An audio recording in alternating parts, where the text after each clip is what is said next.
big crash he had in Catalonia, the sort of way to draw a line underneath it was to actually watch it back. So yeah, all riders certainly have different ways of recovering from setbacks and adverse situations. Certainly he's very well versed in major comebacks after big crashes. Here's his brother Marc Marquez, we just saw there briefly on screens, up to 5th in the World Championship, as mentioned. He said he returned after that double surgery on his right foot, and more significantly on the right shoulder, first damage at Mandalika last year.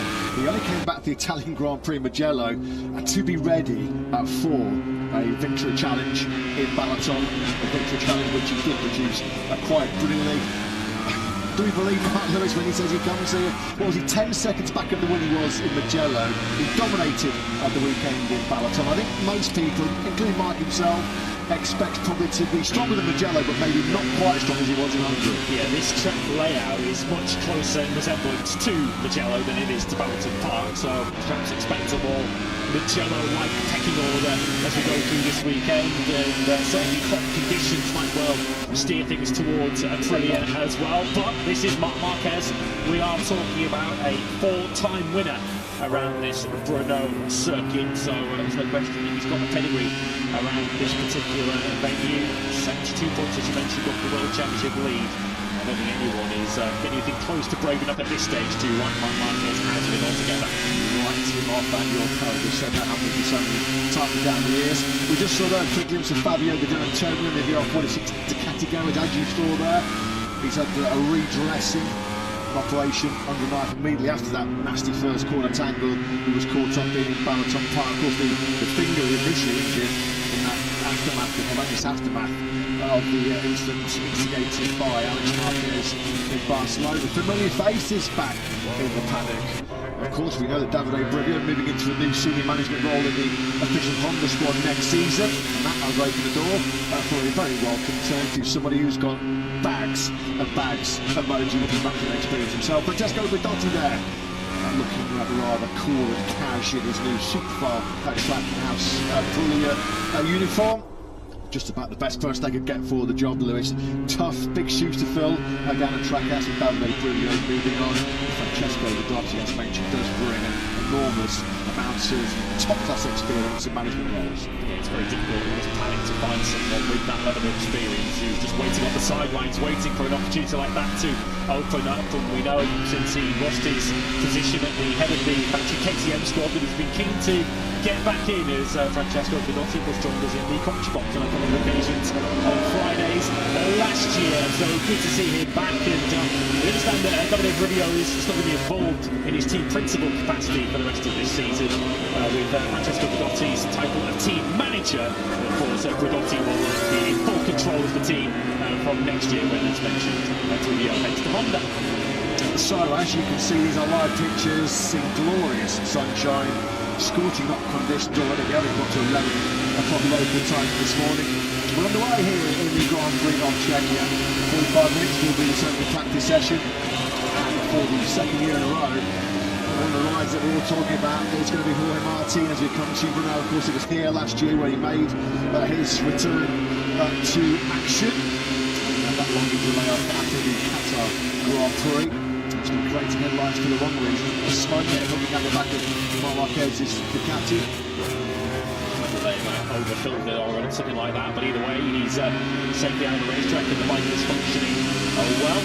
Marc Marquez with a special helmet design that I noticed in a difference to one of his personal sponsors who are celebrating a special anniversary. So if you're keeping an eye out for Marc Marquez, I'm sure many of you are this weekend. He's got a white crash helmet design to look out for this weekend. Come back onto the Massimo Rivola post-Hungary comments very, very shortly, because here on Monday we get a glimpse of the future, although it's the top.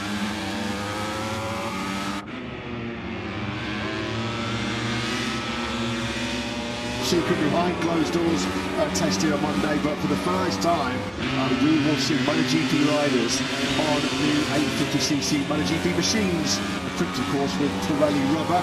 As we also get a glimpse of the future, Honda yesterday announcing Alberto Pujo's replacement. In comes Mikiko Kawase, who will be the HR Supercastro Honda team manager from 2027 onwards. Very much an integral part of HRC over the last few years as technical capacity, you are looking at on screens. What will be the 2027 Honda team manager. So yeah, a glimpse into the future on Monday here. The 2027 season, the preparations really do start going up a couple of notches, up a couple of years. Marc Marquez will be on the new 850cc Ducati. Marco Bezzecchi will be on the new 850cc Aprilia. We believe Fermin Aldeguer. These are riders that are contracted already, or they believe are going to stay on the same bikes next year. Fermin Aldeguer will be on the Ducati. But surprisingly, there's a few names that are Joan Mir and Luca Marini this season, although they are both not going to be on the Honda 850 next year. We'll actually test the Honda here on Monday. Lots of talk, gathering momentum in the Spanish media, particularly yesterday. Pedro Acosta looks like he's going to be moving over to factory category next year, what we down at PRIX, but he might be a good opportunity to test the KTM 850 on Monday as well. We'll pick up that as well. But honestly, Massimo Riva has said after the brilliant Mugello, where it's probably one of the best Grand Prix that Aprilia have ever had in their history, Balaton was a cold shower after Jorge Martin's controversial collision with Marco Bezzecchi and Ralph Fernandez in that first corner. Let's get some thoughts from the heart of the Royal Factory Camp. Paolo Bonora, join Jack. Good morning, guys. Yeah, good morning to everybody at home on this rather warm and sunny Friday morning here at Brno. Just on quarter to 11 already.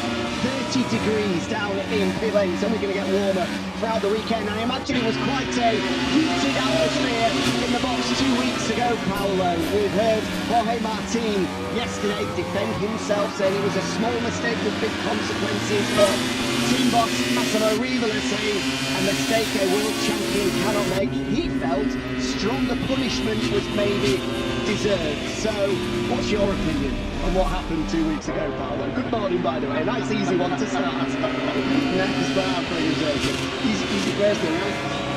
To be fully transparent and honest, we would like to keep what happened in Balaton. So now we are in Brno, and we are very positive with the first move for this track layout, for this weather forecast. It is coming warmer and warmer, probably and yeah, what happened was something not good for Aprilia.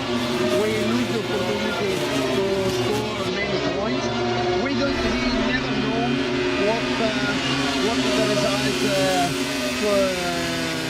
can we achieve, but to be honest, after the comment of the Sunday morning, the warm-up and the Saturday sprint, we thought that we can achieve at least the podium with the Marco. So it was something bad for us, but now we are, to be honest, very positive for thinking about Brno.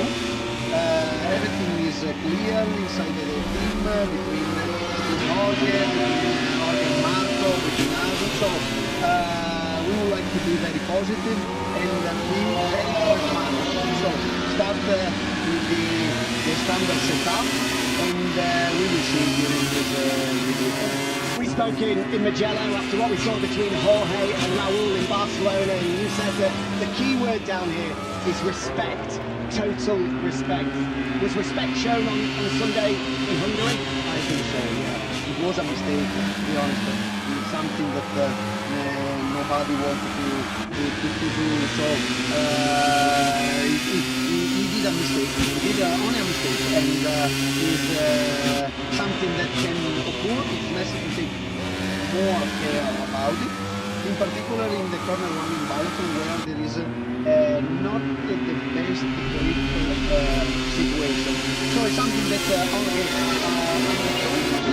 yesterday morning was very honest to say, yeah, we have to take care better way. In that situation, nobody won in the first corner, so it was hard to understand, and we think that he had fully respect on it. He did only a mistake. Just finally looking ahead to Monday, you've mentioned what we can expect here in Brno over the weekend, but for people at home that might not know, Monday quite a big day, the first opportunity for the official riders, some of them at least, to try the new 850, the new regulation bikes that are coming into effect from 2027. So who's going to be riding the new Aprilia 850 on Monday for you, Paolo? For sure, Marco Bezzecchi. This is easy to say, you know. But talking with Davide Brivio and now with Francesco, that we welcome him in this part of the game. We are very happy about him. So we were talking, and at the moment the plan is to have Raúl Fernandez in our garage. Okay, he felt not quite good. Probably it's better to ask to them. But yesterday he felt not in 100% very well. So we are checking his situation. But at the moment the plan is this: all together in our team. Paolo, thank you for your time. Sorry for those tricky questions on a Friday morning. I promise to be kinder in the future. I'm going to say so much. Cheers, Paolo. Yeah, thanks, Jack. Thanks to Primoz Paolo Brno taking a couple of early afternoon uppercuts here in the Grand Prix of Czechia, but as always, as honest as he could be. It's been a bit of a crash during start, hasn't it, to this FD1 session, because while we were listening to Paolo Brno down in pit lane, we saw Pedro Acosta twice on the podium here last year on the factory KTM take the front end washout at turn 9, quickly followed by successive crashes at turn 8 for Maverick Vinales and Diogo Moreira. Not the ideal start to a weekend where Maverick Vinales has got to start showing something in terms of securing his seat one of those prize 850s in 2027. Interesting news there from Aprilia. Then they will draft Raúl Fernandez into their factory garage for the weekend. Good news for 25 fans because, yeah, he was pretty ill and pretty sick when he first arrived here in Czechia. He had to cancel all of his media duties yesterday because he was feeling so under the weather. But at the moment, as you'll see on the timing town, he's there in 7th place for the 154.875. Yeah, the fact that Aprilia wanted to get some comments from Fernandez on the 2027 850 does suggest that maybe it's still very much part of Aprilia's thoughts for next season. I think there's been a few rumours that he might be looking for potential pastures. He's been looking at what Tech 3 KTM I believe Gunther Stein has been keeping a close eye on Raúl Fernandez. Yeah, we were discussing, weren't we, before we went down to pit lane of some of the riders who might potentially be departing manufacturers but still testing their 850. Here's one of them, Pedro Acosta, who playfully, when that was put to him in the press conference yesterday, said, "You know a bit more than me," which might well be true, might not have been officially told yet whether he's testing on Monday. We'll certainly need to know which flight to catch when he leaves Czechia. Of course, we're expecting Acosta to go to Ducati next year. This was how he bailed from his KTM. Of course, two of the other crashes we've had were at turn 8. Acosta made it one corner further round before he dropped it at turn 9.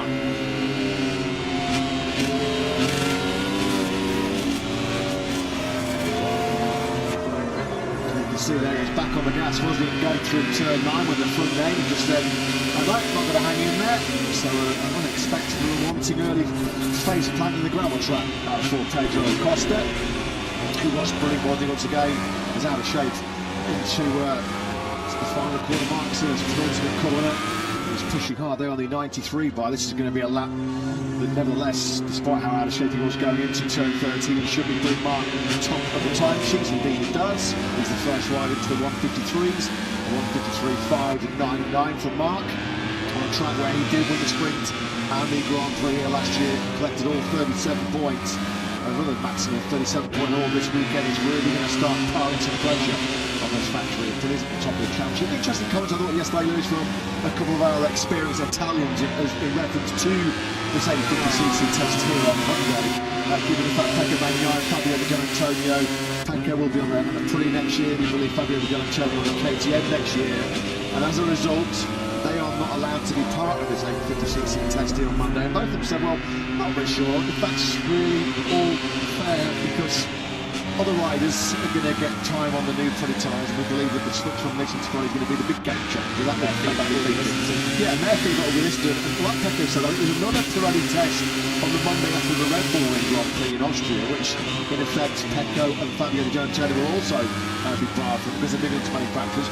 So like Pecco said, well, I'm not going to jump on a MotoGP bike on Pirellis until what's probably going to be a very cold December the 1st in Valencia. So I to actually see where he's coming from on that one, really.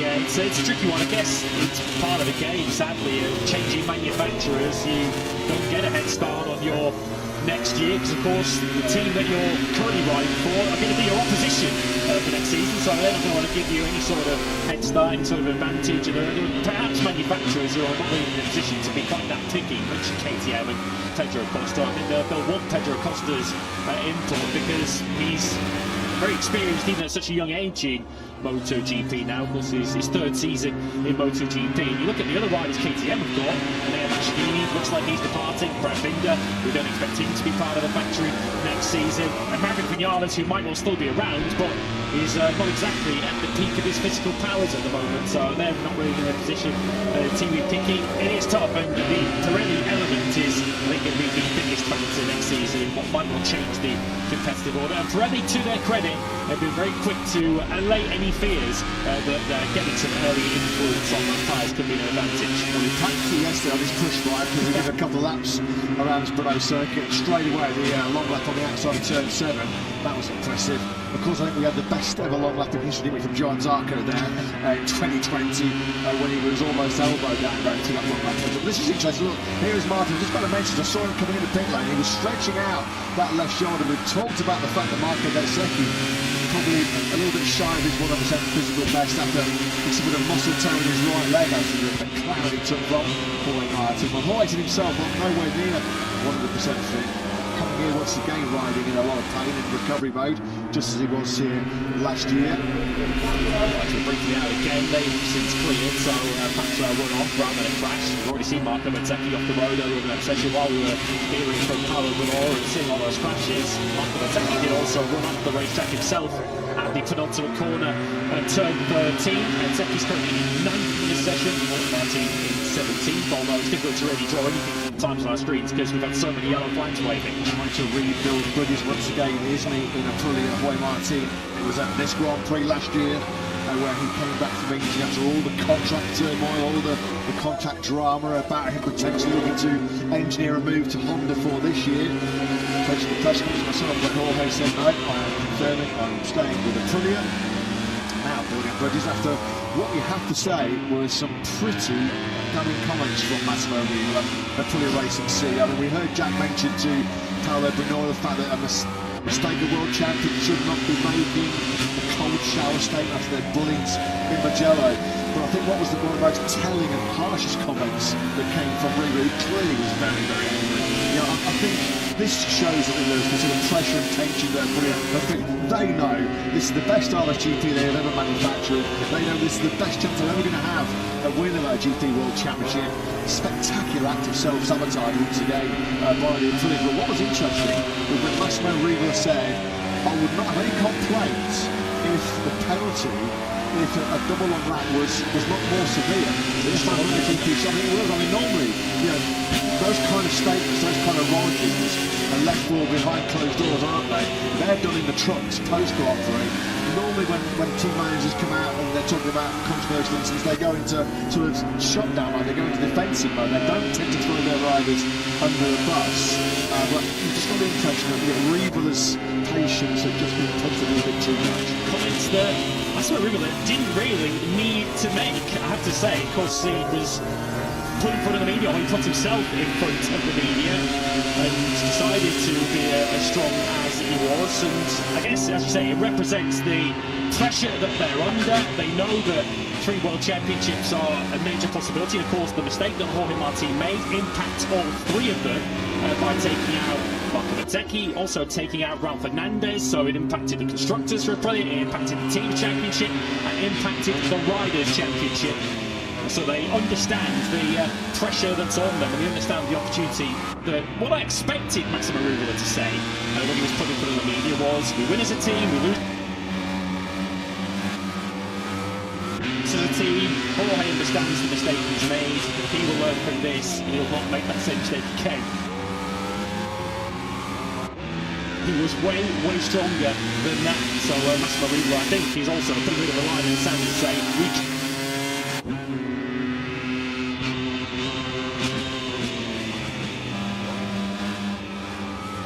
afford any more of this, particularly with Marc Marquez still in town and like he's getting stronger and stronger.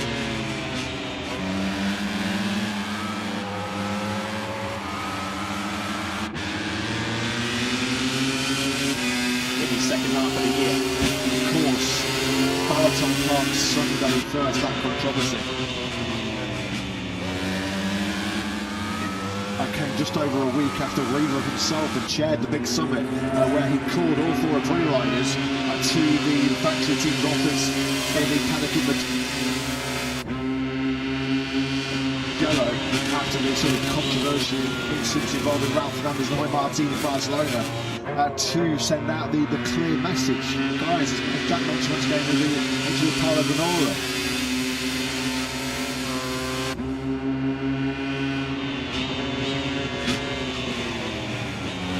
You know, we expect you to race hard, but we expect you to race with respect. We'll put that pretty story to bed then and look to the future, and it looks like a very bright future for Trackhouse Aprilia, and for one Italian, I'm delighted to say he's back in the paddock in a full-time capacity because he's now the new supercar truck.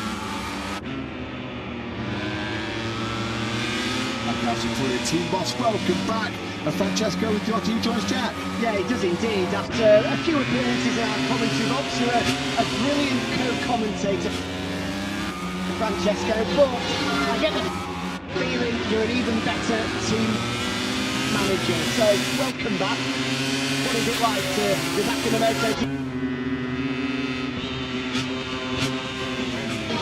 With team clothing on, ready to get down to business with the job you know and love. Yeah, I mean, I hope to be better than a commentator.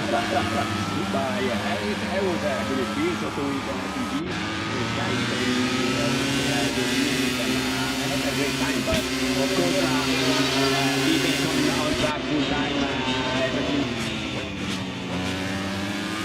manager is another excitement.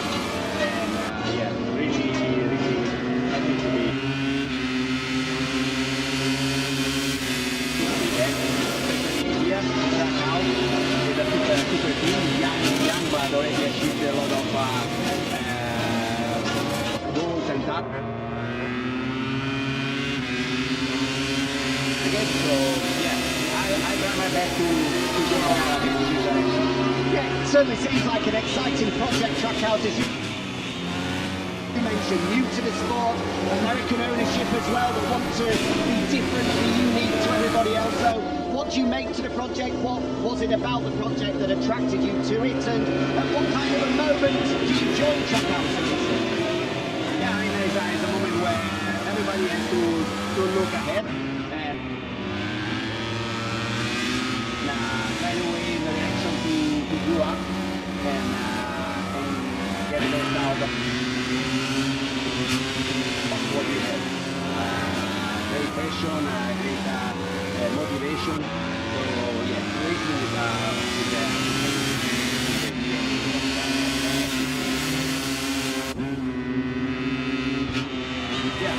looking forward to new challenges.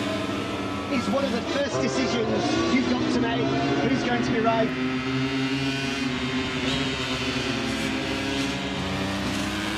These bikes in 2027, or has that decision already been made for you? I think this is, yeah, it's somehow already been made now.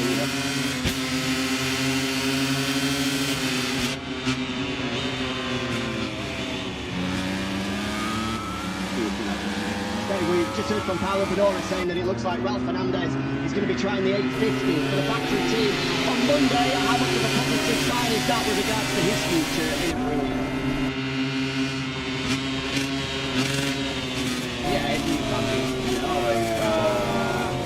we trust in Raul. He showed his potential. And we have to help him to show the full potential more quickly. Francesco, great to see you back. Look forward to chatting throughout the rest of the year. Hope you have a great first weekend. Thank you, mate. Thank you. Yeah, hey, thanks Jack. Awesome to have Francesco Giotti back in a team management role in the paddock. It does look like for some time now the top pick for the American-based team has been Emmanuel Bastianini, possibly going into Trackhouse Aprilia. It was something for us, wasn't it? Aprilia flirting with the potential of an all-Italian lineup in 2027. We know their factory seats will be occupied by the trash-talking buddies back and Bezzecchi. It looked like there was gossip features being taken from Italy in the Trackhouse of the all-Italian, along with Bastianini, maybe Luca Marini, who we know has been cutted rid by the factory Honda team. Over in the Unix for Marini in terms of 2027 seats with VR46. We know Fred Alligator's going there. And it looks like, given the fact that he's now, 25 successive wins, he's won all 21 races so far this season. Nicolo Billiger, who has turned World Superbikes into very much a one-man show so far in 2026. It does look like that rumour about Billiger linking up once again with Valentino Rossi. Of course, he's a former member of the VR46 Academy. That really starting to pick up some serious momentum. He's another rider, of course, who will have ample experience on not just Pirelli rubber from his World Superbike exploits, but from the Pirelli MotoGP rubber by the time he takes to the grid. If he does indeed at the start of next season, because he's effectively fulfilling that testing capacity for Ducati with an eye to the new generation of MotoGP, which comes next year. As I mentioned, we'll get our first taster of it on Monday in that behind closed doors test. Here is Brad Binder. Of course, his and KTM's first MotoGP victory came here some 6 years ago, but as he arrives at Brno for the 2026 edition, looks as if his spell in KTM Orange is starting to wind to a close. Yeah, unfortunately, after that incredible start to his Premier Class career, that win here in 2020, just his third ever MotoGP race, there has been slim pickings since. Just one more victory in the 120 MotoGP Grand Prix that have followed for Brad Binder. He is scrapping for a ride.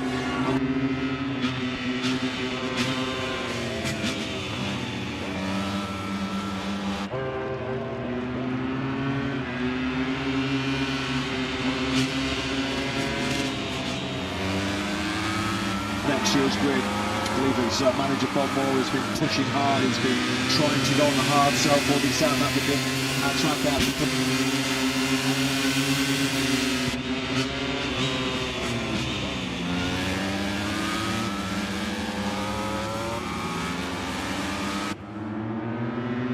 himself. It seems like all doors are closed, unfortunately, on the 30-year-old and probably being open. As we look at two Italians, Marco Bezzecchi, and we know that we'll be for sure on the 2027 grid.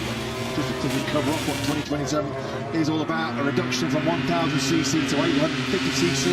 That's the first significant engine change since 2012. Michelin tyres to Pirelli tyres, which of course have been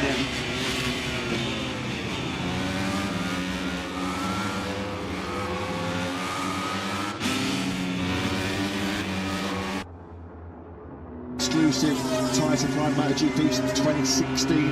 So for the first time in 11 years we'll have a new tyre supply MotoGP. A complete blanket ban on ride height devices and whole shot devices, and so the bikes will look very, very different launching off the line, certainly coming out of corners next year. And there's been a slight reduction as well, more tyre to control.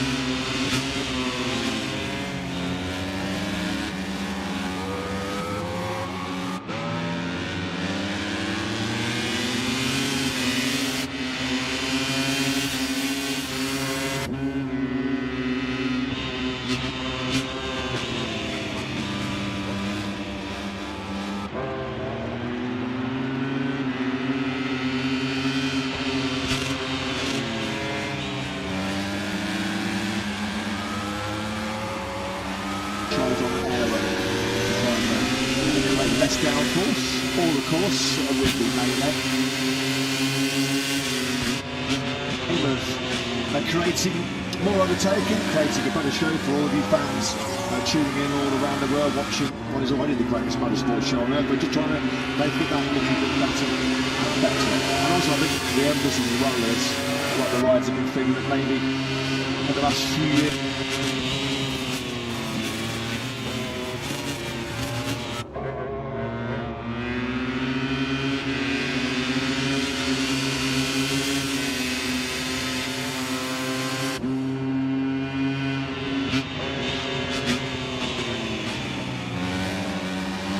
is with this massive booming aero, this massive booming ride height devices, other ride rates, technologies on occasion has overrun talent. I think we're going to try and find talent ruling over technology once again in the future. It's part of prototype motorsport series such as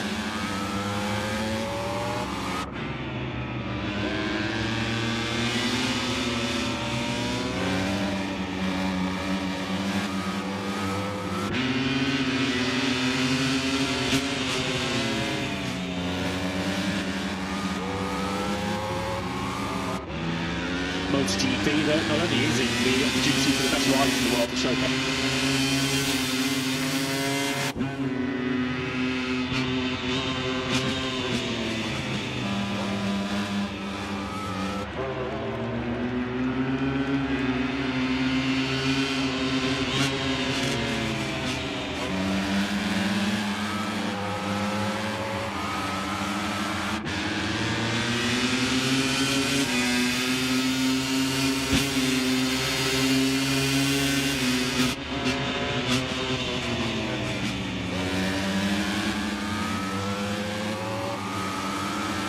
Their talents, but also for the best engineers and for the best manufacturers to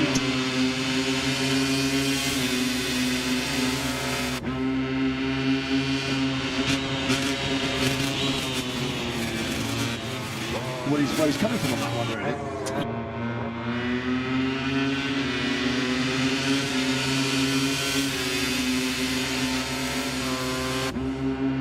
Yeah, it's a tricky one. I guess it's part of the game, sadly. Changing manufacturers, you don't get a head start on your next year.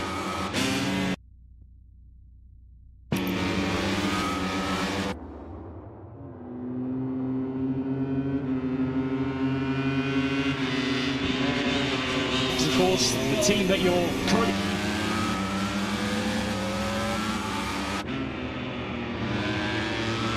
riding for are going to be your opposition for next season, so they're not going to want to give you any sort of head start, any sort of advantage, and perhaps manufacturers who are not really in a position to be quite that picky.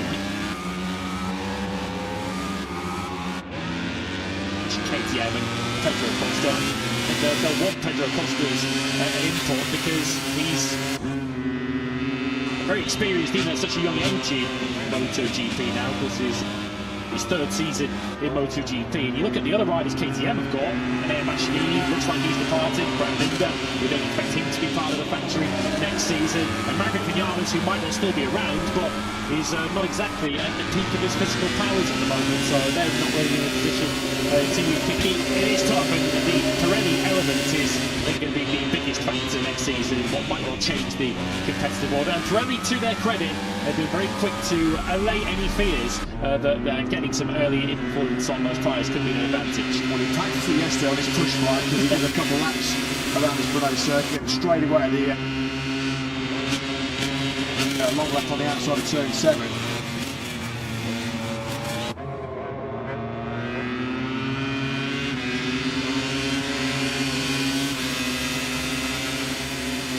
That was impressive. Of course, I think we had the best ever long lap initiative from John Zarco there in 2020. When he was almost elbow down to that long lap tangent. But this is interesting. Look, here's Martin. I'm just about to mention, I saw him coming in the pit lane. He was stretching out that left shoulder. We've talked about the fact that Marco Bezzecchi probably a little bit shy of his 100% physical best after he suffered a muscle tear in his right leg after the cloud he took from Jorge Martin. But Jorge himself, I'm nowhere near 100% fit. Coming here once again riding in a lot of pain and recovery mode, just as he was here last year. Axel pointing out again, they've since cleared, so I went off rather than a crash. We've already seen Marco Bezzecchi off the road earlier in that session while we were hearing from Paolo Granora and seeing all those crashes. Marco Bezzecchi did also run off the racetrack himself into onto a corner at turn 13. Bezzecchi is currently 9th in this session, Martin in 17th, although it's difficult to really draw anything from the times on our screens because we've had so many yellow flags waving. Trying to rebuild bridges once again, isn't he? In Aprilia, Jorge Martin. It was at this Grand Prix last year when he came back from India after all the contract turmoil, all the contract drama about him potentially going to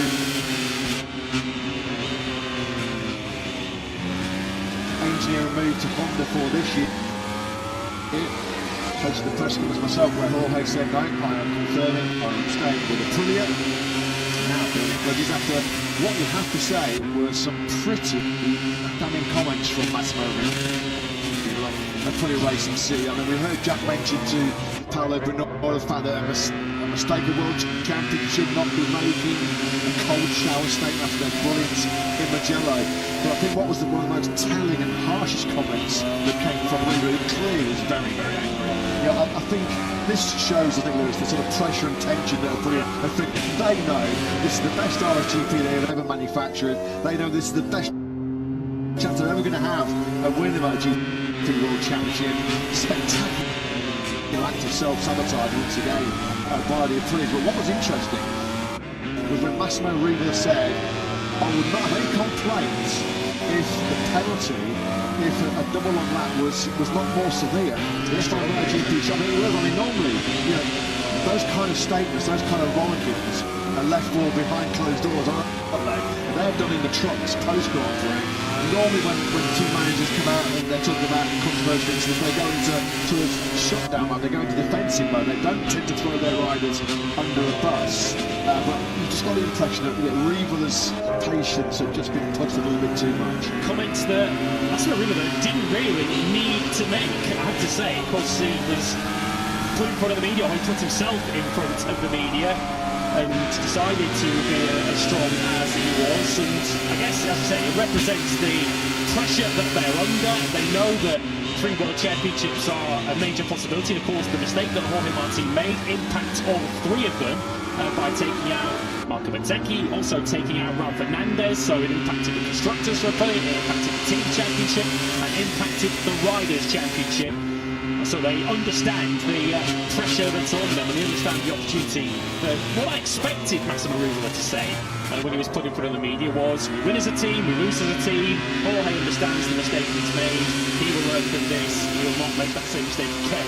He was way, way stronger than that. So Massimo Riva, I think, is also a pretty bit of a line in the sand to say, we cannot afford any more of this, particularly with Marc Marquez still in town and likely to get stronger and stronger in the second half of the year. Of course, Balaton Park's Sunday first lap controversy came just over a week after Riva himself had chaired the big summit where he called all 4 Aprilia riders to the factory team's office in the paddock in Mugello after the sort of controversial incidents involving Raul Fernandez and Jorge Martin in Barcelona to send out the clear message. Guys, Jack mentioned once again with Paolo Brno, you know, we expect you to race hard, but we expect you to race with respect. We'll put that Aprilia story to bed, then look to the future. It looks like a very bright future for Trackhouse Aprilia, and for one Italian, I'm delighted to say he's back in the paddock in a full-time capacity, because he's now the new Superfile Trackhouse Aprilia team boss. Welcome back, Francesco Giotti, who joins Jack. Yeah, he does indeed. After a few appearances in our commentary box, you're a brilliant co-commentator, Francesco, but I get the feeling you're an even better team manager. So, welcome back. What is it like to be back in the MotoGP paddock with team running on, ready to get down to business with the job you know and love? Yeah, I mean, I hope to be better than a commentator. But yeah, it was a good experience also with the series, and I had a great time. But of course, be back on track full time, getting manager is another excitement. And yeah, really happy to be back. Here, around with a super team, young but already achieved a lot of goals and targets. So yeah, I try my best to go on in this direction. Certainly seems like an exciting project, Trackhouse, as you mentioned, new to the sport, American ownership as well, that want to be different, be unique to everybody else. So what do you make of the project? What was it about the project that attracted you to it? And at what kind of a moment do you join Trackhouse Racing? Yeah, I mean, it's a moment where everybody has to look ahead and find a way in the direction to grow up and get the best out of what we have. Great passion, great motivation. So yeah, racing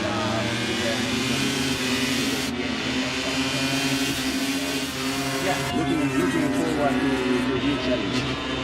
Is is one of the first decisions you've got to make? Who's going to be riding these bikes in 2027, or has that decision already been made for you? 50-50, yes. It's already been made, now we have to do it. Okay, we just heard from Paolo Bedora saying that it looks like Ralph Fernandez is going to be trying the 850 for the factory team on Monday. How much of a positive sign is that with regards to his future? Yeah, actually something good. We try to win Raul. He show his potential, and we have to help him to show the full potential more. Jeff, great to see you back. Look forward to chatting throughout the rest of the year. Hope you have a great first weekend.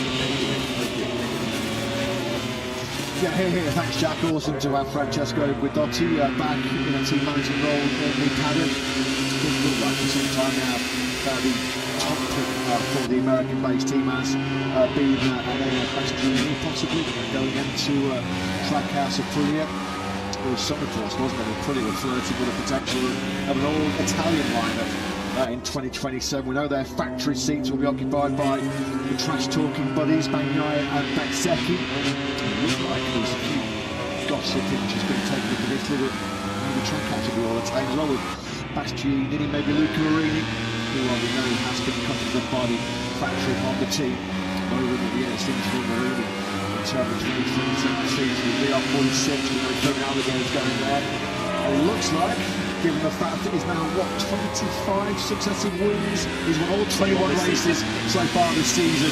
Nicolo Buliga, who has turned World 2 bikes, it's very much a one-man show so far in 2026. It does look like that rumour about Buliga linking up once again with Valentino Rossi, of course, he's a former member of the VR46 Academy. That rumour started to pick up some serious momentum. He's another rider, of course, who will have ample experience on not just Pirelli rubber from his World Superbike exploits, but from the Pirelli MotoGP rubber by the time he takes the grid. He does indeed at the start of next season, because he's effectively fulfilling that testing capacity for Ducati with an eye to the new generation of MotoGP, which comes next year. As I mentioned, we'll get our first taster of it on Monday, and that behind closed doors test. Here is Brad Binder, of course.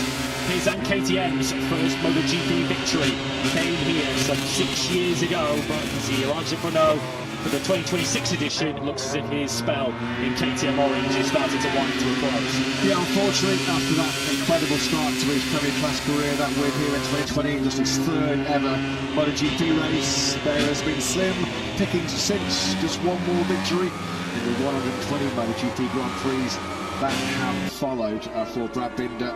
Yeah, he's scrapping for a ride on next year's grid. I believe his manager Bob Moore has been pushing hard. He's been trying to go on the hard sell for the South African and Trackhouse Aprilia himself. It seems like more doors are closing, unfortunately, on the 30-year-old than currently being opened. As we look at two Italians, Marco Bezzecchi, one we know that will be for sure on the 2027 grid. Just to quickly cover up what 2027 is all about. A reduction from 1000cc to 850cc. That's the first significant engine change since 2012. Michelin tyres to Pirelli tyres, which of course have been the exclusive tyre supply of MotoGP since 2016. So for the first time in 11 years, we'll have a new tyre supply for MotoGP. A complete and blanket ban on ride-height devices and whole shot devices. And so the bikes will look very, very different launching off the line, and certainly coming out of corners next year. And there's been a slight reduction as well, more tighter controls on the aero. And less downforce. All, of course, with the main aim of creating more overtaking, creating a better show for all of you fans tuning in all around the world, watching what is already the greatest motorsport show on earth, but just trying to make it that little bit better and better. And also, I think the emphasis as well is a lot of the riders have been feeling maybe for the last few years with this massive boom in aero, this massive boom in ride-height devices, other rider aids, that technologies on occasion has overrun talent. I think this is, we're going to try and find talent ruling over technology once again in the future. It's part of prototype motorsport series such as MotoGP that not only is it the opportunity for the best riders in the world to showcase their talents, but also for the best engineers and for the best manufacturers to demonstrate what they're all about in MotoGP. So it's always about trying to find the balance between having the most sophisticated, the fastest motorcycles in the world, but also providing a stage for the best riders to truly show their talents Marquez describing yesterday that he expects the bikes potentially to be a little bit easier to ride, the lighter bikes for next season. We shan't see, of course. We'll get further clues as we go through the second half of this year and into next year. Pre-season is going to be so crucial next year, with so many riders likely to change manufacturers for next season. There's going to be a condensed pre-season ahead of the Grand Prix of next season. Every lap, every kilometre you can get on this new generation of motorcycle is going to be like gold dust to be as ready as possible for 2027. Fair play to Acosta and Vinales, who were on the floor very early on in this session. Acosta, once he's got back out of the action, is third place for the 154.159. Mario Vinales is up into 7th place after his early tip-off as well. On the KTM, Marquez once again flying for the first half of this. That has been some impressive start to the Grand Prix of Czechia for Marquez.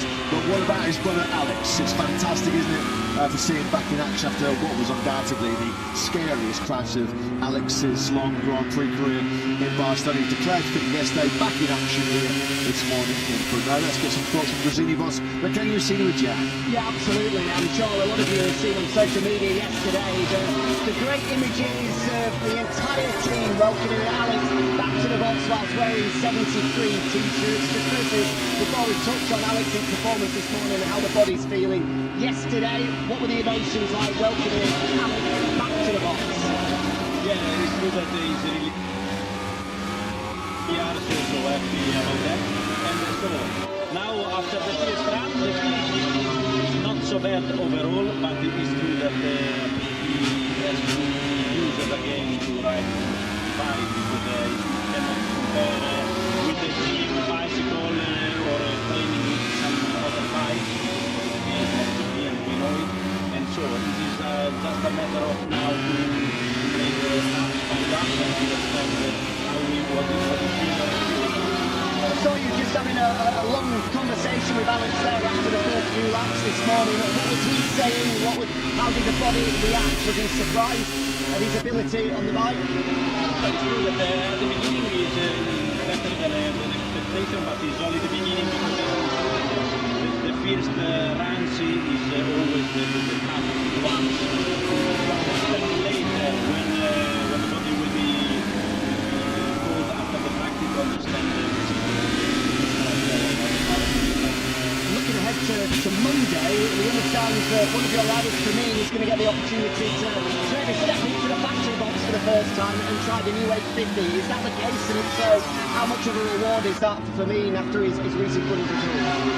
Happy for him, because he has the opportunity, of course, as a rider, and I think that he also deserves to try new bike, new things, understand the new project, the future, and of course, at the moment he focuses on his GP, and for the moment it's something. Thanks for Kevin, have a good one. Yeah, thanks Jack, thanks to Brazilian boss Michele Rossini. As you understand, it's been a very cautious and tentative start until this opening practice session from Alex Marquez. He is down in 22nd place with a 155.757. And the two Marquez brothers to opposite ends of the timesheets at the moment, because while we were listening to that little chat with Michele Rossini, Marquez did improve. He found more time at 153.303. It's a one-man demolition show right now. A mark over 7/10 of a second quicker. The Naya Guru has made a big jump. I think Naya Guru was 17th or 18th just before he came to line. He's crept up to second, almost in the 53s himself. Let's just give up a little bit of housekeeping actually while on the subject of returning riders. Alex Marquez, another rider of course who was involved in some bruising battles in Catalunya, was Jean Zarco. Cal Crutchlow once again. 10 years after he became the first British MotoGP winner since Barry Sheehan's 35 long years. What a day that was for British motorsport, what a day it was for LT Honda and Cal Crutchlow. So Cal back for this weekend's action and also for the Dutch Grand Prix next weekend in the Netherlands. We haven't seen much of Jean Zarco, but there's been a bit of radio silence as well from the team, but you might have seen, if your followers, the Frenchman on their social media, who did great cover. Unfortunately, still Lewis, a month after that crash, has not yet gone under a knife to rebuild. As we've got a problem here, Brian Martin, his factory crew has gone putt. The third sector somewhere is Jorge Martin. No news of a crash. It looks like he's just pulled the bike to a stop and jumped off it. So we've seen Jorge Martin already stretching his left arm and shoulder out, but this time it's the bike that's the issue for the 2024 World Champion, who's already on his way back to the box without his bike. And just before that, we've seen him doing a bit of off-roading as well. So he goes for a long lap penalty once again. You can see that there's nothing there, is it? You can see him like trying to blip the throttle. And computer says no, unfortunately for Jorge Martin, he'll quickly move off circuit. So that was the second time at least we've seen him tackle a long lap, which he has to come through twice here on Sunday. So tech problems bringing a premature ending. Hopefully not for Martin, pretended to his session. Quick coming back on Zarco. It's still a month after that horrible first corner incident he had in Barcelona, where he got tangled up with Pecco Bagnaia. Crash factory Ducati, suffered a real severe burn just below the left knee, and that's the reason why they can't operate on the risk of infection. So what, 4 weeks out, he's still got the surgery knife. The good news is he's back in the gym. He's got a very, very big brace on that left knee, and he's honing his music skills. We know he's a very, very renowned pianist. That is the 35-year-old Frenchman. And I did catch up with him on social media yesterday. He was on the old guitar as well. A bit of a sing-song with some friends and family. So we wish Joanna... Yeah, he's got to keep himself busy. So yeah, a bit of gym, a bit of guitar for Joan Zarco. It looks like it's going to be a very, very long layoff, unfortunately, for the former double Moto2 world champion. Well, that's all that job. Let's go down the track. We've got a bit of a Marc Marquez update. Thanks for your patience, mate. Yeah, no problem whatsoever, and it's quite an interesting one as well. 11 laps completed by Marc Marquez in this one, all on the same set of tyres. He's gone under his lap record from last year, in last year's Czech Grand Prix, on 2 separate occasions already. It's all legitimate, as Alex mentioned. I just want to be within 10 seconds of the winner. Well, once again, we've proven that Marc Marquez is a bare-faced liar. He's well in contention for victory, under the lap record twice already. 7 tenths clear of everybody else. This is seriously impressive. This is the sort of stuff we've seen from Marc in that hot streak of 2025. He's back. But exactly, it was quite funny, wasn't it, in the post-race press conference in Hungary a couple of weeks ago, when David Emmerhard, the German media colleague, said to Marc Marquez after he was playing down his chances, playing down his prospects going into that Hungarian Grand Prix weekend, where he said, I don't expect you fighting for the win. Do we believe anything, Mark, that you're going to tell us ever again in the future? I remember Pecco Bagnaia, who was sat alongside him after scoring his 3rd successive podium in 2026, which has been a pretty impressive run from the Italian. Pecco just looked at Mark and said, I will not want to play poker with this guy. His poker face is as good as anybody's out there. Yeah, this has been impressive. This has been a super, super strong start. And then to this Grand Prix number 9 in 2026.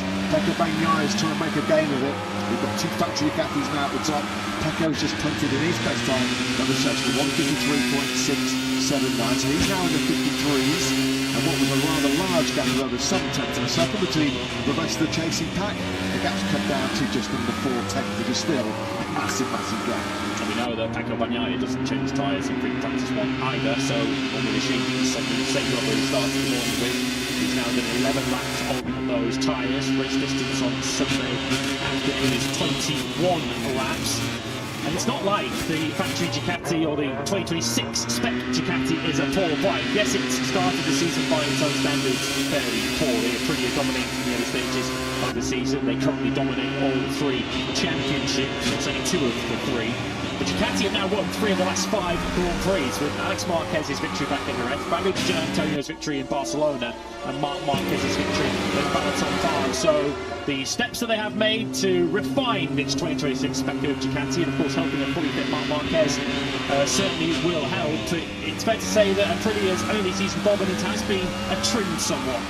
There's been that kind of caveat next to Aprilia's startling start to the campaign. It has been brilliant, the best start they've ever made to a new campaign, but you've always felt like, yeah, this is Aprilia winning a whole bunch of Grand Prix, but not come up yet against a proper, fully fit Marc Marquez. I don't believe he is back to full fitness, whatever that may be. He said he's having to ride with the shoulder. He's feeling a lot different when he's on the bike compared to 2025. He was able to get a little bit of rest and recuperation.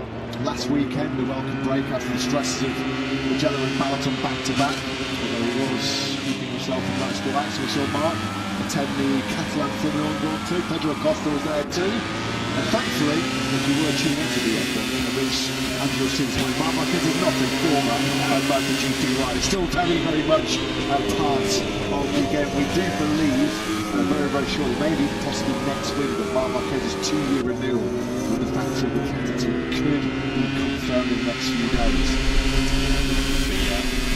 Some news later on today in terms of the way MotoGP is ultimately going to look in 2027 and beyond, with as far as we understand, likely to come over the course of the day. So we'll report there with Jorge Martin for his issue, which certainly curtailed that run. As you can see, he's going to get back on his second run to re-enjoy this session. So we now take a look at the KTM of Pedro Acosta, who also saw was down at the start of the session. He's on his second bike and is up into the top 6 now. Aguirre's strong start bodes well for a strong weekend, doesn't it? Because normally he's sleeping on a Friday morning. Aguirre third quickest, so close to a 53 himself as the Japanese rider. He at the moment is top of Aprilia on circle. That can change very, very quickly because, as you can see on screens, armed with a new medium front tyre, here's his teammate Raul Fernandez. This will be picking up because he was very much under the weather on arrival to this Grand Prix of Czechia. This will be tough. Any kind of illness takes a bit of a stopping out of you. In these hot conditions, it's going to be as high as 30 degrees, and right on the cup of Q, Raul Fernandez does indeed wrestle third place away from Aguirre-san. So he's done a 1:53.80. So the third ride there this morning, he's at 53s.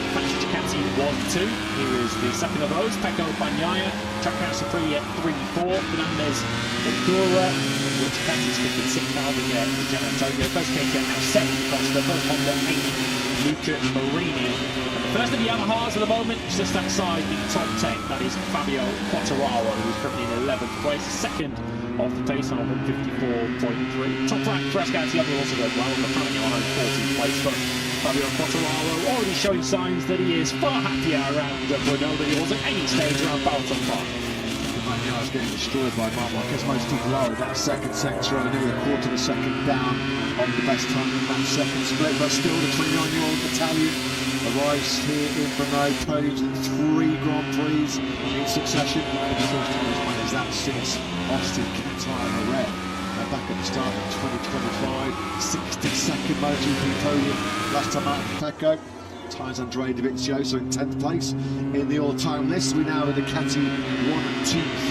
It's Ferdinand Aldeguer there. He flies in the 1:53.779, which is a pretty impressive lap time. Aldeguer, that's precisely a 10th of a second behind Bagnaia. Good idea of the undulation change around this Brno circuit, particularly through this final sector. You make your way down to the Schwartz curve at turn 10 and drop downhill, and then you're climbing uphill, up horsepower hill. You can just see it there.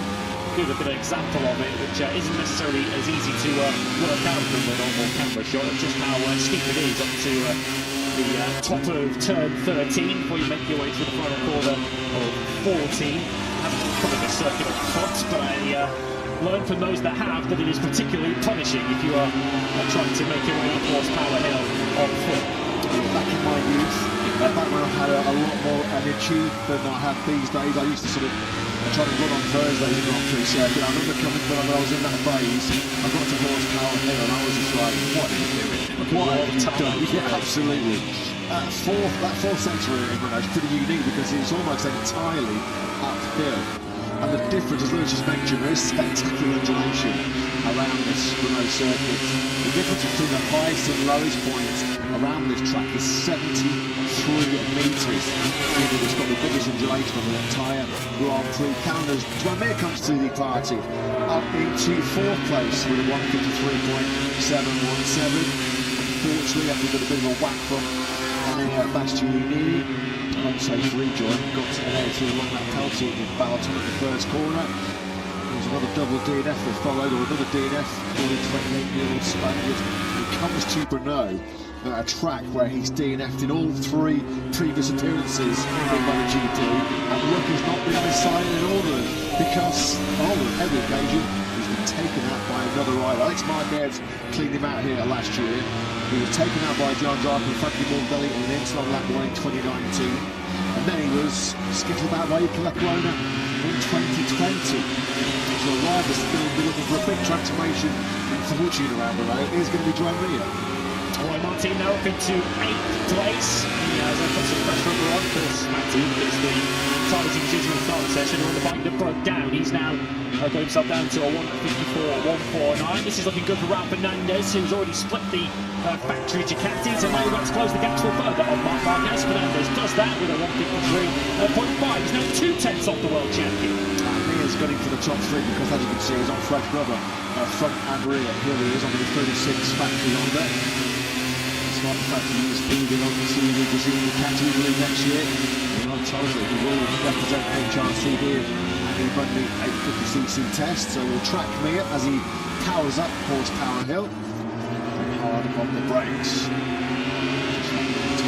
Pivoting right, he's being set up for the left-hander here, now through the final corner. Look at that knee and elbow dragging on the tarmac for Mia. This might be a top 2 lap from Joan Mia. Top 3 it is. 1:53.523, but as mentioned, he is out on that fresh combination. Medium front, medium rear for Mir, soft front, medium rear for Jorge Martin. As he now drops through the strong skirt and begins that ascent up towards the end of the lap. Ahead of him is Maverick Vinales, who we saw on the floor at the very start of the session. Vinales has got himself up in the 15th place now, at 1:54.3. He is in second of the pace. Alex Marquez has also just improved incidentally on his Ducati. He's now a 2.25 of the pace. He's now up into P16. Just few years at the beginning of the sprint to start to this Brno Grand Prix. 28-year-old Italian was third in the sprint here last year. A double KTM podium, wasn't it? In the sprint here, he was fighting for the podium when he crashed out on lap 7 in the Grand Prix as well. The beast stuck down in 21st. Has been anywhere near the low 154 at the moment. Has a nail 1:54.894 has been his best work so far. That's left him almost 1.6 seconds away from Marc Marquez. 4/10 he is clear of Cal Crutchlow. Diego Moreira 90, up his early 4 at turn 8.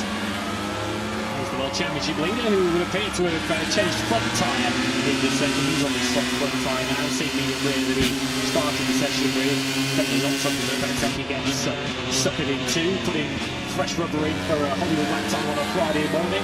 And we generally do see the Aprilias also just get stronger and stronger as we go through the weekend. We saw it in Mugello when Ducati looked like they had the edge on them on Friday, when the tables turned significantly when we got to Saturday. So although he's in 12th place, I don't think Marco Benetetti will be pushing the panic button just yet. We've seen both of the Aprilias offloading at different stages of this morning's 45-minute session. Another mid to a high 1:53. It's been a pretty impressive late run this by the Spanish rider on those fresh mixed and medium tyres. It's great to watch. Love watching Joan Mir. Look at that's the lights on that mixed and rear tyre. Just over 110 kilometres an hour going through turn 3. Just behind him now is top right Lars Gagliardli, who left Balaton time with a best Grand Prix finish, 11th over the line, a best sprint as well for the Turk, 13th on the checker flag, so plenty to build on for Lars Gagliardli coming into this ninth Grand Prix of the campaign. Also now armed with a fresh front tyre. It's the same strategy employed by his teammate Raul Fernandez. His Ayagura then, brand new medium front.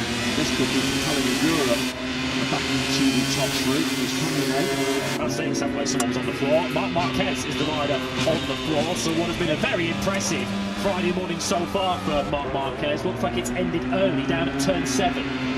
Yeah, in the stadium section, most hillsides should be packed here on Sunday. So yeah, that was a bit of a block from the copybook, isn't it? For the 93. Just a little bit offline there, maybe slightly offline on the 30 part of the track. A little bit more lead angle than he was carrying before. It looked like he was a bit wide there. Just straight a fraction offline on Marc Marquez, so he trudges back through the gravel track. Significant damage done to his factory Ducati, and more importantly, no significant damage done to Marc Marquez's battered body. Might cost him the practice start session that comes in a few moments' time. Didn't look like he was in a massive rush, did he? To get himself back to the Ducati pit box. So we'll see whether Marquez takes a part in that. It's Fabio Quartararo on the Yamaha now, who's taken second place. Within a couple of tenths, we've got Quartararo, Fernandez and Mir all on 153.5, 200 seconds for three of them. Here is the 2021 world champion, and a much needed pick-me-up for Fabio. Fabio Quartararo is having the toughest time of his MotoGP career at the moment, no question about that. He's gone back-to-back rounds without a point in the sprint on the Grand Prix for the first time in his career. No points in Mugello, nil point as well in Balaton Park. There's been kind of accusations that, I think Fabio's mentioned himself, he's finding it hard to keep motivated. I'm not saying that he's been phoning in of late on manufacturer Yamaha, but clearly at the moment Fabio Quartararo has been struggling to get performance out of that new V4 powered M1. As a consequence, struggling to get some motivation to boot as well. Yeah, you can understand, I guess, if you're on Fabio Quartararo's side, given how many years he has been riding an uncompetitive Yamaha, certainly uncompetitive relative to Ducati and in recent times Aprilia. But I guess if you're being hard on Fabio, he's been very well remunerated by the factory Yamaha squad. With that, they would expect the very best that Fabio has to offer, but certainly there's no doubt about it. If Yamaha is in existence to be competitive, you just know that the 2021 world champion will unlock the absolute maximum from it. On the bound, of course, in 2027 is Fabio Quartararo, so moving from one Japanese manufacturer to another. Checker flag then is out to complete our opening session here in the Grand Prix of Czechia. After a rough start for Pedro Acosta, tipped off right now, actually turn 9 at the start of the session, and that right hand that brings you down into turn 10 with Schwant's corner. Significant drop off down into that turn 10. If you're right on board with the cost now, you're going to get hopefully a little bit of a sense of where we're going to go at Horsepower Hill. Special press conference then, this has just been announced, coming up very, very soon. We are believing there's going to be some more concrete details announced about a renewed agreement between the Motorsport and the MotoGP Sport Entertainment Group and all manufacturers involved in the MotoGP World Championship. We're going to find the agreement potentially announced. The press conference coming up in about the next 45 minutes or so here live in Brno. Catch that at MotoGP.com. Marquez is now back at the factory Ducati box, so we should expect him to take a full part in the practice start session to come. A minor blot on the bottom one for Marquez in what otherwise was a very impressive morning session for the reigning world champion, who once again is doing a very good job of contradicting his own predictions and expectations for the weekend. Well, P1 was a number that he saw next to his name pretty much throughout that Balaton Park weekend. It's going to be P1 for Marc Marquez at the end of the regular session here in Brno. You can just see the comparison between the line he was on and the line that Pascal Olga was on directly behind him. It just looked like Marc was just getting strayed a little bit offline there. The front tyre just couldn't quite handle it underneath him. When Jorge Martin, of course, took the long lap penalty practice, just how dusty it is offline. So he only had to be a metre or two wide to having serious loss of grip. Very small mistake, but Marc Marquez had sent him to the gravel trap. Fabio Quartararo then. A much needed lift, a much needed morale boost for Fabio. He's trying to put the wheelie up that Horsepower Hill. He fired in a 153.503. Laid Tom, that was exactly 2 tenths of a second behind Marc Marquez. He was 100 clear of Raul Fernandez, who in turn was 100th of a second clear of Joan Mir. Both took out some prettiers. Starting Francesco Guidotti in his pin uniform. His boys, 3rd and 5th respectively in that session. 6th place for Bagnaia. Albergari, we saw in all the Ducati top 3 at one stage in that session. He ended up in 7th for Gian Antonio. Costa 9th after his early spot at turn 9. Luke Rooney completing the top 10. So both factory Hondas inside that top 10 as well this morning. Ducati quickest, Yamaha 2nd, Aprilia 3rd, Honda 4th. question of the weekend. Costa in 9th. World Championship leader Marco Bezzecchi, who was mentioned, don't think he'll be in any respect panicking at this stage. To finish now in 16th place, did change front tyre, but certainly did the entire morning session on the same rear tyre. Certainly will be saving his best when it really matters. The 1 hour practice sessions come up this afternoon. We're going to be baking hot conditions here in Brno, coming in around about 3 o'clock later on this afternoon. Yeah, Marco Bezzecchi, I remember on Friday in Brazil in Goiânia, he had a bit of a shocking start by himself, from Q1, came through the qualifying front row and then won the Grand Prix. So shaky starts, don't attempt to disrupt the rhythm of Bez too often. Once again, already a 4-time MotoGP winner here in Brno. Did the double win here last year, of course, to become the first Ducati rider in history at that stage to win 5 successive Grand Prix. And that winning streak went on to eventually go to 7 successive double victories. As Martinez is back in there, 14th place. A broken down factory of Priya for the Martinez in that session. Debrief with his crew chief Daniele Romagnoli. Drove in, good session. We do know that his 53.523 did come on a brand new set of Michelin medium tyres, which we always say you're still going to get out there, get the job done and do the business. I think I set that for practice to start the session here. It's perhaps not a start coming up to Ipanema on Sunday, where there'll be quite the same tension as we had in Fountain Park a couple of weeks ago, but that couple of weeks ago anyway, to the mistake of Jorge Martin and the ultimate collision we saw involving 5 riders at turn 1. Only Jorge will truly know, but it's certainly a circuit where overtaking is easier here in Brno. There's many straights into squeaking S-pains around this Brno circuit. Martin can play alongside a rider he knows very well, Diogo Moreira, so hopefully we won't see quite so much desperation from some of the MotoGP field at the first corner. The whole race shouldn't all hinge on that run to turn 1 in the same way that perhaps it did in Hungary. Turn there, but 2 cars down that we're walking actually across pit lane is exiting the pits. Yeah, Marc Marquez, as he so often does, he spoke so brilliantly, so eloquently. He was asked him for his own personal views on the controversial start in Balaton, and Mark said, well, we do 2 practice starts at the end of FP1, which we do race starts for the sprint on Saturday afternoon, and then we do race starts for the Grand Prix on Sunday from grid positions. And Mark said, well, all the practice start sessions around the circuit. So he said, we do 4 practice starts across the weekend, so by the time it comes to the main Grand Prix on Sunday, we're so dialed in, we know exactly where the optimal point is to play. And so we're all kind of, everybody is right on the limit, everybody's trying to jostle for position, and mistakes will happen. So we do 44 race starts in a season, so we know that the most dangerous part of a sprint and a Grand Prix can be in that first corner. It's quite a suggestion maybe that the start device, whole shot device, that have contributed to some of the sort of nasty incidents we've seen so far this year, but the riders have been pretty keen to play down that back over, so it's just the fact that we're getting so many starts now across the weekend, that we're all dialed in and we're all banging the money when it comes to breaking for the first time. This the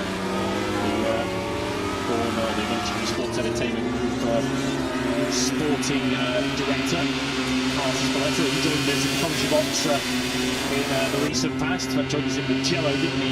Describing some of the steps that they're looking to make to try and make Grand Prix starts as safe as possible. One of the options being looked at potentially to give a bit of extra space in between each row of the grid, which is certainly not off the table either.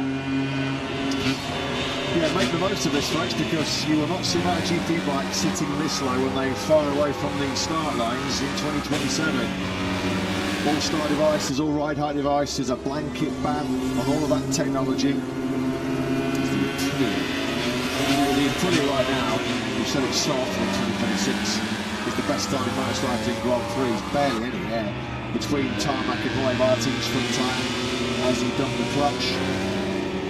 Got an idea of how dirtier it is offline. That's a good demonstration. Looking overhead from the drone shot, you can see the difference in colour from the tarmac on the pit wall side to the tarmac on the racing line down the left as the riders go down the main straight. That should give you an idea potentially what Marc Marquez was facing when he was perhaps a metre or half a metre offline going through the left-hander of turn 7, and how little grip he would have had when he took the front.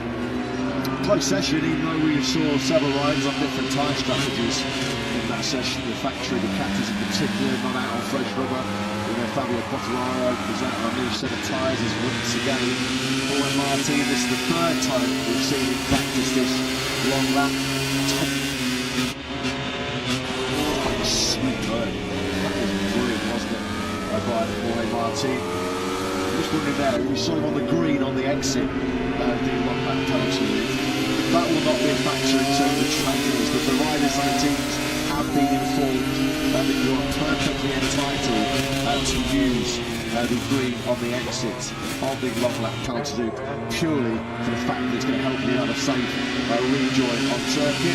That's running by the way, elbow down almost through the long lap penalty loop. Absolutely brilliant. You can see already the lines that he's left, the rubber that he's put down on the green tarmac there, and of course the knee down is allowed to be outside of the long lap penalty loop as long as your two tyres are within the confines of the long lap penalty loop. That is A-OK. Of course, you will escape any kind of track limit section if you're in the long lap penalty loop and are on the green, assuming you do not gain any kind of advantage, which will be keeping the MotoGP stewards very, very busy this weekend. Sure, will also be very close conversations with the stewards just to understand what are we allowed to do and what are we not allowed to do, because that is going to be key to Jorge Martin's race. Well, he's not on MotoGP bike, he's not on his push bike. He's going to be very well reversed in the long lap loop, isn't it? Jorge Martin. So once again, it's a rocket off the line, isn't it? Absolute rocket. How early is Martin going to break for turn 1 here on Saturday and Sunday, do you feel?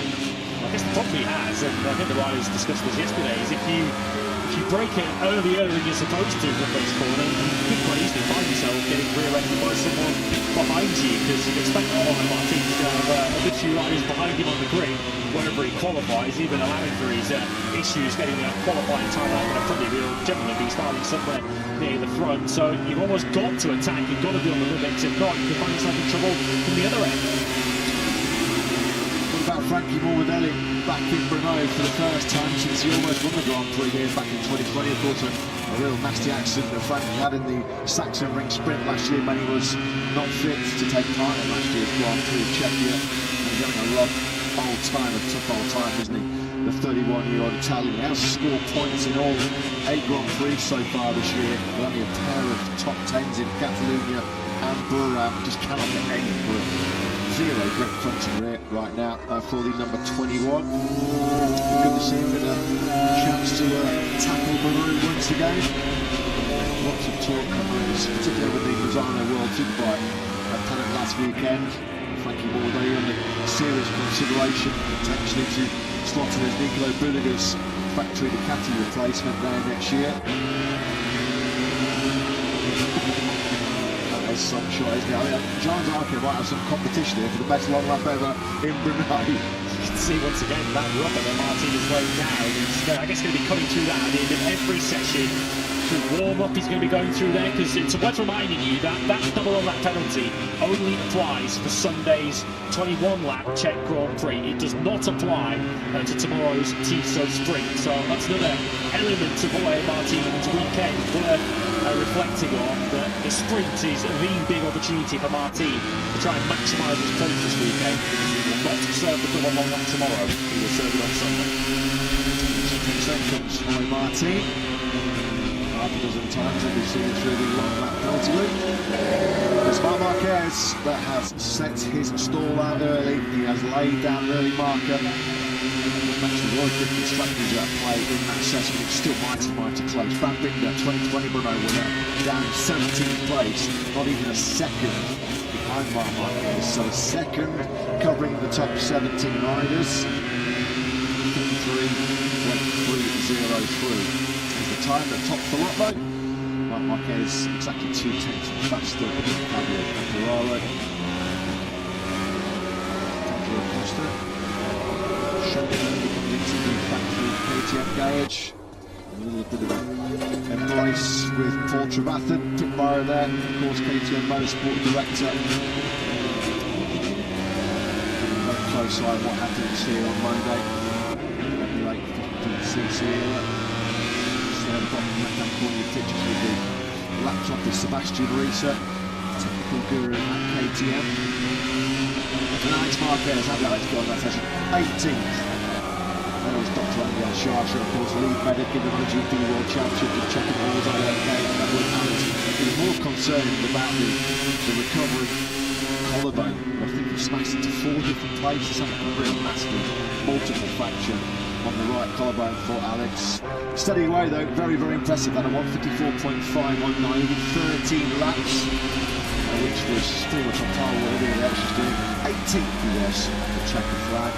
So that's a very, very encouraging return to action for the number 73. It's difficult to have any sort of target for Alex Marquez or any expectation, but if he gets into Q2 this afternoon into the top 10, he would have done a phenomenal job given the physical limitations he is surely riding with, but the thumbs up and the nod to Anko Charter would indicate that he's going to continue through the weekend. His brother Mark, though, beginning the weekend on top. Pre-practice one goes away, the world champion.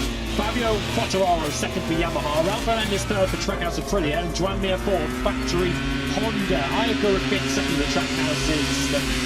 Antonio Acosta, who was down early on in the session, and Luca Marini 10th, Top Rack in 11th, there by Trins, Maverick Vignales, who was another early faller. Martino had some technical issues, Morbidelli 15th, there was Ponce leader Marco Benzecchi, Brad Binder in 17th, Alex Marquez returns to action in P18, ahead of one of our other early fallers, Diogo Moreira, Jack Miller, and Air Bastianini, and Cal Crutchlow complete the 22. So Marquez fastest then. That second running to best number 1, 53.303, coming a big change tyres, medium, for the whole session before he had the late crash at turn 7. Fabio Quartararo did change tyres, as you can see there, brand new medium front, medium rear, then his spiral run. That saw him take a sizable jump up the order, all the way up into second. 17 laps was Ralph Fernandez's work this morning, climbing off his sick bed, and impressive with a 153.513, helped by a new medium front for that second stint. Looking to break his Brno jinx this weekend is Joan Mir. Like Fabio Quartararo, he changed to brand new medium front to rear tyres to get himself into the 53s late on, taking fourth. Expect to see Marc Marquez's name featured properly in the sector time. Second he was Ayako. He's back into the first bit, closer to 3,000 clear mark. Yeah, it was a pattern developing from here on in. It's Marc Marquez back to sector 2 from Ralph Fernandez. Also in sector 3 as you build towards Horsepower Hill, Aldeguer Mir, his closest competition. And up that hill, it's a factory Ducati 1-2 with Marc Marquez just edging out his teammate Anko Bagnaia. Well, momentum and confidence are 2 wonderful things to have in your locker, aren't they, in the MotoGP World Championship? And after his sprint victory and Grand Prix win double in Balaton Park a couple of weeks ago, his confidence and momentum that Marc Marquez, the reigning world champion, has in abundance. And despite a crash at turn 7, the factory Ducati rider leads the way here after our opening session in Brno. Q2 places will be coming up next later on this afternoon.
champion, pole position to the sprint victory. What a return to action. Marc Marquez, who has completely dominated this sprint. Welcome to the Grand Prix of Hungary. Welcome to the Balaton Park circuit. Marc Marquez taking his 76th MotoGP pole position. The rider on pole position is the rider to beat.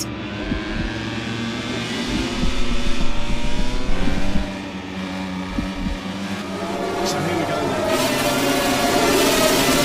It's Ryan Taylor racing MotoGP here in the Grand Prix of Hungary. Big wheel spin there for Marc Marquez. He got off the line. Is he going to try and tip it out of the brakes with Pedro Acosta? On the right to the first one sideways. Goes to Acosta. And Jorge Martin out of the chase, out of control. Aldeguer has been claimed out. The top three in the World Championship are out of this Grand Prix.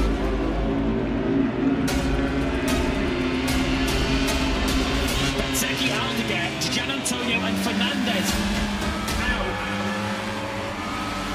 At the front then, Marc Marquez has a quarter of a second lead over Pedro Acosta. Bagnaia just cruised to all the chaos up in the third place. Marini sails wide, so he's given a fourth out to Jack Miller. Acosta's lunging on the inside of Marc Marquez. Pedro Acosta on the lead. Here in Balaton for the third time. Acosta's giving plenty of grip out of that soft rear tyre, with Marc Marquez cranking on that medium rear being the better long-term pick. Clearly, instant that turn one is under investigation. Marco Bezzecchi then. That's going to be super frustrating for Bez. The fifth. Oh, look at that. Mir was almost down. No surprise there. We said that Anae's going to likely cop a long lap penalty. Now Agora's going on the attack. He's on the inside of Chuang here. Marc Marquez is starting to pound some serious pressure on Acosta here. He's all over the rear tyre of Acosta into 9 and 10. The chicane we go. Marc Marquez leads.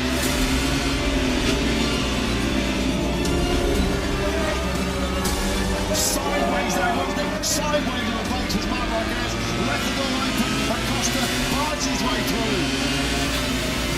Here comes Marquez now attacking on the brakes once again. Chase on the brakes. Oh, it's a block pass from Marquez. They're squeezing each other. Are they rubbing shoulders with each other? Big contact, wasn't there? This is the battle we have been waiting for. Acosta versus Marquez is on.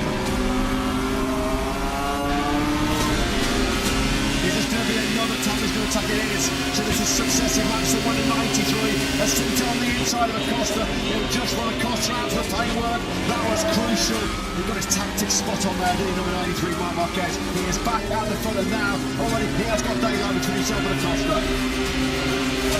This battle continues to reign between Marini and Nagura. Marini once again held the inside of the racetrack. He's across the race line. Nagura takes the brakes off. Desperately trying to get to the apex first. This time he's able to park it in front of Luca Marini.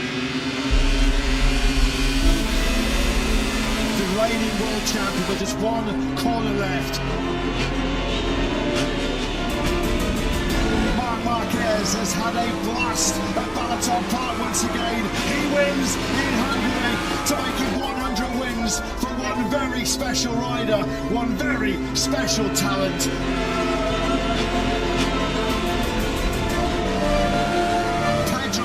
Takes second place. Pecco Bagnaia is on the podium for the third race in succession. The factory Ducati team reach a century of wins. This World Championship defence is now well and truly up and running.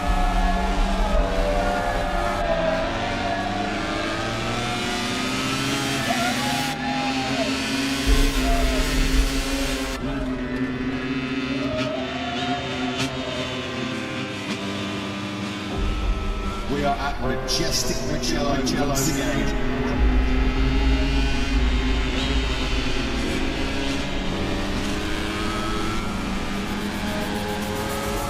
What a moment for Ralph Fernandez. 2 wins the T-Zone sprint here in Mugello. ahead after a golden performance by the track house and to your right. Good afternoon and welcome one and all to the Brno Grand Prix of Italy.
To attack Bez on the brakes into Sandanato. He's got on the inside line. Is he going to get it stopped? Because there's a big A-shape there for Martin.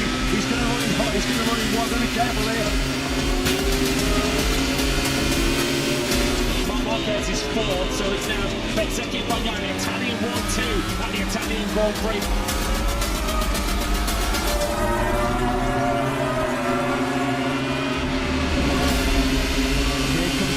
On Betty 1 and 2, he's going to be close enough to maybe show his will to Bezzecchi on the brakes into the final corner.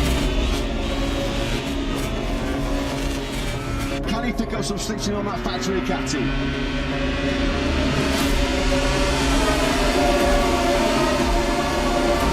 It's Bagnai about to lead the Italian Grand Prix as he goes to the left of Marco Bezzecchi, and Bagnai does hit the front once again in Mugello. Runs a little bit hot. Acosta's the fastest rider on circuit. Martin back up into P4, but Pecco Bagnai then leads here in front of his home crowd.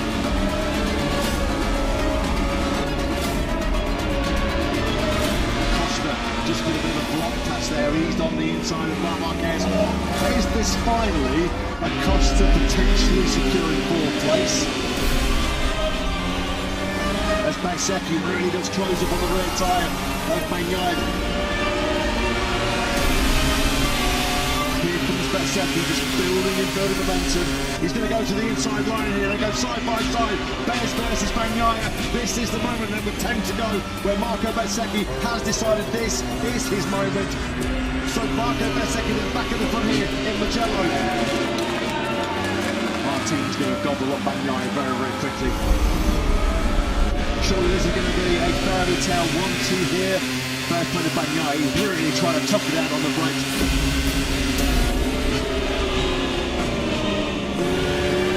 I think Mark's bigger problem here, isn't it, Costa? It's Ayogura on the Trackhouse Sprint who's still doing 146s. That's lovely. On the inside of Mark. Just squeezing out to the framework.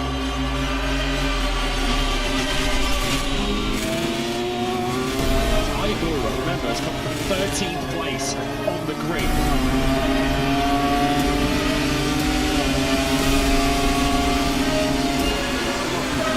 And a brilliant, absolutely powering pass taken across this KTM. They both go sideways. They're both snaking left and right, trying to squeeze every bit of braking performance. Well, the girl just closing the door there on Acosta.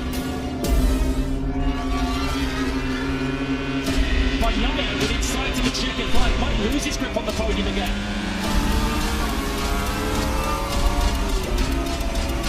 But here comes Ayogura.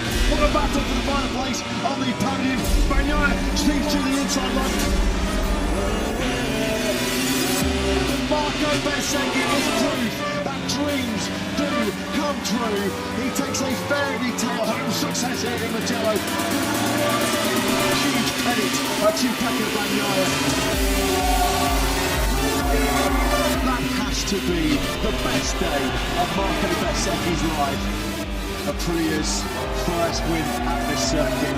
A 1-2 for the factory Aprilia team. Simply the best, simply the best day of his career. Dreams do come true. A lifelong dream as a schoolboy. He would have watched his Italian heroes for so many years win here in Mugello.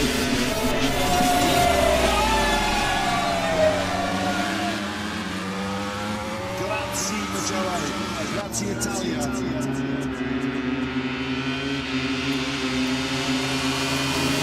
Brilliant job that by Alex Marquez held up, stood up to the pressure. He does take his first sprint win of the season.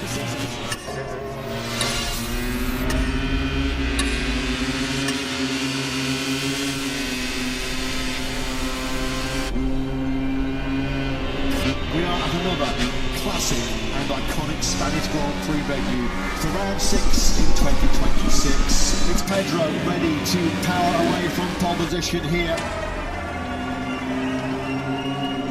What can Alex Marquez do?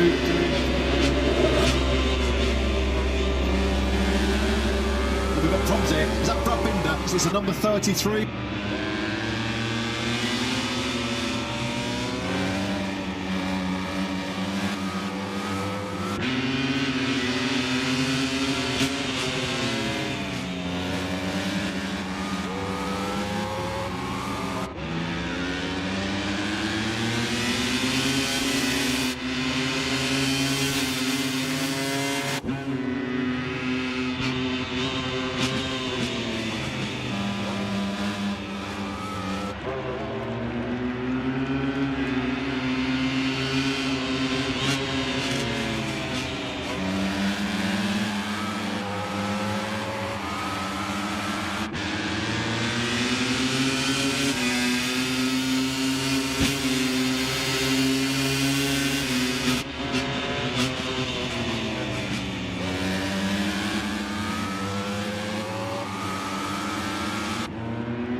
they are green for this exact same session in Assen. You'll be able to, if you are listening and thinking about getting down with it for Moto3 Asia Cup action, you can apply. You're from one of the participating countries, basically Asia plus Australasia and Charlotte.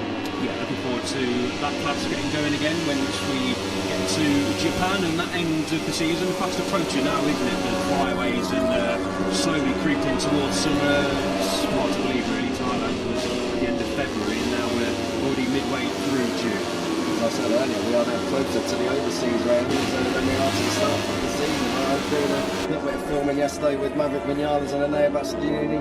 You should have seen their heads drop when I rolled that one out. It's been wow, exactly. When I walked into hospitality, I did get a couple of free red points just to keep the energy levels up here in Coventry on Friday. Not normally a problem, but for some of us, Italians out there maybe don't want to listen to this next bit, but some of us were watching the World Cup on Wednesday when we landed in Brno, and obviously as two being English, I was supporting the Three Lions.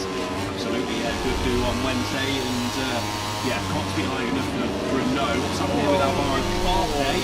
He's definitely exceeding track limits. It's exceeded the exceeding track limits. A little bit too wide there for Carpe, just pushing the limits at the final corner. So they did Batama do that a couple of moments ago as well. So just final limits, and you know, it's the bloody side of things and kept it upright. So that's amazing for Carpe, who can't afford a crash on Friday. He's had a few too many crashes and mistakes on Friday afternoons as Alvaro Carpe. He kept it up on a Sunday, 3 podiums in a row for Carpe, trying to keep tabs on Max Quiles, who rises to P1 in the session, the only rider as of yet, apart from the other two, Giuseppe, obviously set lap time. So the session is officially underway now in terms of lap time for Carpe, just exploring the limits and then a little bit more in the final corner. And we're exploring with Max Quiles. That's through the pink of turn 2. This is under the DHA bridge and into the braking area. That turn 3, smashing down through the gearbox, try and get it scrubbed off and make that apex. It's tricky there at turn 2. We've seen it in years gone by. You can have a little bit of shoulder charging, a bit of elbow rubbing down there. It's the first real big braking area on this track. Keep your momentum through 4, and it's all about trying to keep it all the way through this track ready. Turn 5 so important because it gives you the best line possible. Run out to the curb, back across for turn 6. On Sunday, you're going to be seeing a massive wall of fans through here. This is the stadium section at turn 7. Long lap penalty off to the right-hand side. Jorge Martin will already be getting familiar with that up in MotoGP. This is through the left and right of 8 and 9. This is where Pedro Costa fell earlier on today on Friday morning. It's very Mugello-esque. There's probably been a few longer straights, and then down through the forest and through the trees. This is down into turn 10, the Schwartz corner. And again, this is fast. This is right at the bottom of the hill. It gets faster all the way in there. Drops away. As Max Quiles just has a little bit of a moment, runs out wide, and then the climb back up the hill. Not so bad on a motorbike. Pretty bad if you're on foot, particularly if you're knee. Coming through turns 11 and 12. Bit of a short, sharp flip-flop that one. And then if you mess it up, then you can be sure to be pounced on. This is all the way up to the final 13 and 14, the final big chicane. It rises up to a plateau here. You're still going uphill, but it's a little bit flatter. 13, 14, so important on a qualifying lap to get the best line, to get to the line and keep you run all the way down the straight. But in a battle, you just want to be having track position.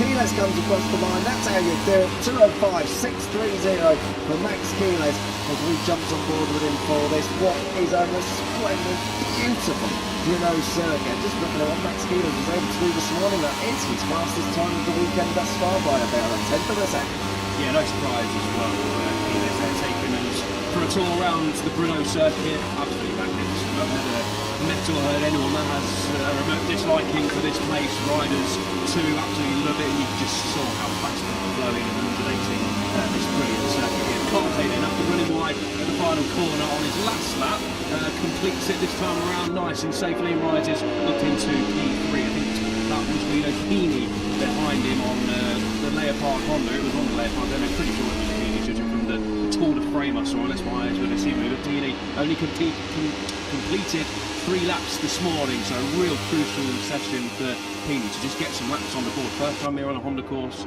as well. Was on pole position last year on the KTM that we're watching now. David Almanza sets a new benchmark. Yeah, that lap time of Quiles being obliterated by just over 3.5 tenths of a second. A 2:05 271. That is a fraction slower than what Almanza himself managed to do this morning. But as I said earlier in the show, it's important to get a good banker, a good lap time out there, straight out the quick, because if conditions do come up, or yellow flags, or riders on the racing line looking for a tow, which is really important around here, particularly up this bit of the track. This is 11 and 12. Slipstream so important, so just keep your eyes out for a little bit of dawdling perhaps when we get towards the end of the session. As we're watching Max Keenan, I can tell you the yellow flags are out for turn 7, and it's for his teammate Marco Morelli has gone down. That's at the long lap, so Marco Morelli easy done. He's in good company. Marc Marquez went down there a little bit earlier on today at the end of FP1 in MotoGP, so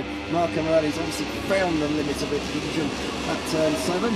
Nico Troll watches on and now realises that his team's got a little bit of work to do to keep Marco Morelli up inside the top 14 places. Just seeing he's been helped away, and I just saw that the graphic has been changed to turn 6, so I just wonder, are we about to see a high side? We're going to catch the end of it, but judging by the way that bike's bouncing and he's rolling, that was a high side on the exit of turn 6, and he's ended up on the inside at 7. Big one from Morelli, but good to see him up on his feet. Yeah, another crash at turn 6. I can't quite remember who crashed down there this morning, but there was another one down at turn 6. So 2 crashes at a corner we're not used to seeing. Morelli up on his feet, which is okay, but that looked a big one, and now we have another yellow flag at turn 7, which quickly disappears. I think it was San Mello earlier on at turn 6, wasn't it? So, but that looked more like it was on entry, so we'll have to wait and see. As Max Keenan has come through the spot where we see all the rocks and stones and gravel all over the track there as they come on that change of direction through 6 and 7. As we have a look at Brian Uriarte, who's towing round Casey O'Gorman. Casey O'Gorman was very, very strong this morning, up in 7th place, the Irishman. So keep an eye on him. Uriarte was 12th. He did have the honour of being top Uriarte though, because his cousin Marcos is out there this weekend in place of David Munoz, who's recovering after his latest operation. But Marcos Uriarte and Brian Uriarte doing battle. Brian Uriarte at the moment not going too shabbily at all, up there in 8th place, but as I say, he's just outside the top 10 this morning. Valentin Pagno, having a quick look at him now, 13th at the moment, expect him to come good, but again now, 15th out the crate on a Friday morning. That is not the first time that the number 73 has been languishing somewhat. No, not quite hitting the heights of last year as the number 73, unfortunately.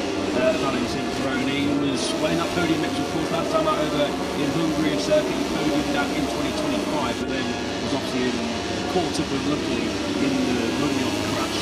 Of course, send our best wishes to Munoz, a speedy recovery once again for the number 64. Fingers crossed to see him back on track as soon as possible. So yeah, get well soon to Munoz, but unfortunate for Pironi to suffer a DNF. The podium was on the cards, decent order of points definitely on the cards for the 73s. He dicing his way through the traffic here towards the end of the lap. We're focusing on Eddie O'Shea, and rightly so, because O'Shea is on decent lap time over in Hungary. O'Shea was a rider that just didn't get along with the Balaton Park circuit at all. Both he and Joel Kelso knew going into the weekend it wouldn't suit their style nor the bikes, but Brno a little bit more, and O'Shea rises to P4. Good lap time. Yes, and top Hoffman as well, which is always worth pointing out. Just Evan Hayes who's in that 5th place, which he laps on a Saturday afternoon. He's been 5th on the grid for the last 3 GPs. So Hayes Rios, keep an eye on him tomorrow when we go green qualifying, because Rios has been a little bit of the devil over the last month or so in Moto3 qualifying. Push back the place at the moment, Denise rises to 5th, but we're looking at David Almanza, who's looking to move those goalposts again. Does he do so? Yes, he does, and pretty much keeps all of his time through that final sector as well, and doing it on his own without any slipstream or reference. So good job, David. And number 22 is P1 on a 2:05.167. That is his fastest lap time of the weekend thus far, and now he's just a couple of tenths away from setting the fastest lap time of the weekend. Yeah, good stuff from Almanza. Interesting to see once again that Almanza and Quiles, two of the riders who are often seen lapping alone and enjoying doing so, have managed to find some free track time and not anyone disturbing them. And it's the two of them who are top of the timesheets and by a considerable margin as well. Almanza just stretching a 10.5 clear of Quiles, and Carpe is just 1.5 seconds away from Quiles and over 6/10 away as things stand. So once again, as we saw in Hungary, as we're looking at it right now, it's Almanza versus Quiles at the top of the time. saw it in Brno, we saw it in Guyana, we saw it last time out in Hungary. Almanza and Quiles. Almanza might not be second in the championship, but he has been missing for a couple of rounds, so expect again these two, they are the cream of the field, and Quiles has probably got a little bit of a step on Almanza as it stands at the moment, but David Almanza riding very, very well indeed in 2026. And also this afternoon as we count down the minutes, this is Rico Salmela. Good to see the Finn is back out there. He got back out earlier, was 20th earlier on in this session, so Rico Salmela now moves up to 7th place, and a lot of excitement about that as Adrian Cruz says just breaks for turn 1. I think directly behind Great Guitar, the number 9 Indonesian rider yesterday. Comet Cannon just behind them. Probably the Cannon topped the session here, I do remember correctly, I'm fairly sure. He was P3, I beg your pardon, with FP1 last year, but we did have some dodgy conditions to start off last year. Did not top the session? I thought the top session, but I know going into Saturday when I unfortunately had to speak to him during qualifying when he crashed on the Saturday morning and had a nasty cut to his knee and was at risk of getting infected, so he had to get it bandaged up and was ruled out for the rest of the weekend, unfortunately for the New Zealander. But he did say up to that point it was the best rider he had of his rookie season last year so far. So it's a circuit, but he got on really well with last year, did Cormac Buchanan. Where is he in time now? Just hovering outside the top 20 as things stand. But yeah, expecting Buchanan to have a more enjoyable weekend. He did say last time out over in Hungary that it was a positive weekend for Buchanan. He took a gamble on the medium rear tyre and struggled with it in the opening exchanges when it hadn't rubbered in, but once he lost a little bit of grip, he felt much more comfortable. There were plenty of positives to take. Clutch scoring weekend, had the top 10 inside Scotland and drilled in that battle. And we're into the top 10 as we get to turn 12, yellow flags. It's on the way up the hill, and that looks like it may be ATM. Let's see which one it is. As you can see, this is coming up the hill. Oh, it's Joel Esteban who's having his way through the gravel. So all of these guys are going to have their lap times cancelled because they came through the yellow flag zone. But that's Joel Esteban. You can see just at the back of the shot trying to get going again. I believe he has, so he'll be alright. That's a second capture of the day for the Level Up MT8 team, and it's got to be said that Esteban didn't finish the session in a great way either early on, did he? He was on the service load, so technical problems at the end of FP1, and now that's rider ever problems in practice. He did lose time in that final split, decent chunk of it as well. He was going to get cancelled anyway, but did improve his time to 4 tenths of the way. It remains P3. Yeah, Esteban did end this session with some form of technical issue. This is a replay of what we saw the back end of, and as expected, Joel Esteban just a front end slide into the gravel, and he's thankfully got his bike up and running. He's all okay, and just a little check over, I think, on the right hand side, especially that motorcycle. Doesn't look too badly damaged from what we can see, which is good news for the team down there, but clearly and understandably Esteban isn't too pleased. No, he won't be either. Joel Esteban really could do with getting himself back into Q2 directly. He's had to go the hard way. He's been in Q1 for 2 of the last 4 GPs, so ideally doesn't want to find himself down there again because normally doesn't progress through.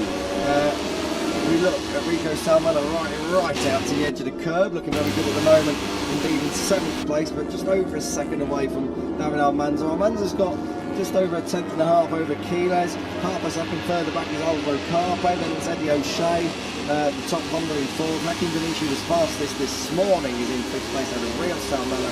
Esteban who's just crashed, Uriarte and Brian Uriarte in 9th and 10th for Marcus Uriarte, Adrian Fernandez, Joel Kelso, oh that's getting tight, Eddie O'Shea versus, I think that was Alvaro Carpe. Alvaro Carpe shaking his head, but I don't really know what he wants Eddie O'Shea to do. He can't move out the way when he's on a fast lap time, so fortunately Alvaro Carpe just catching O'Shea at the wrong time, at the down of the shortest corner, and now O'Shea does move out the way and gets out of Carpe's sight.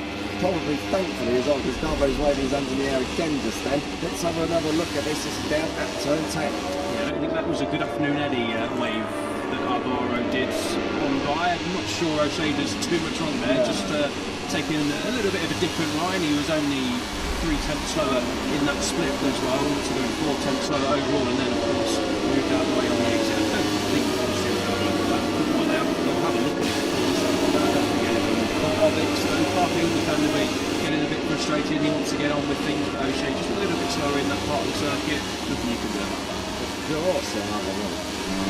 Coming through to complete the top 14. We got there around Adrian Fernandez. John Kelso is in 12th place. Marco Moretti, you had that big crash that we caught the end of through turn 6. He's there in 13th place. And Case O'Gorman completing the top 14. Valentin Peroni in 15th like he was this morning. David Batama edging close to the top 14. 16th. Scott Ogden, Guido Pini, Nicola Carraro, Adrian Cruces, Matteo Vitali, Zen Matani, Leo Ramastorp, and Yusei Yamanaka is 24th and not on your timing tail on the left hand side at the moment. Cormac becoming 25th and Yusei Newley 26th, both the Code Motorsport machines 25th and 26th out of 26 riders out there. There's a quarter of an hour and a little bit more to go, and round here now, like we said this morning, it's a long lap here.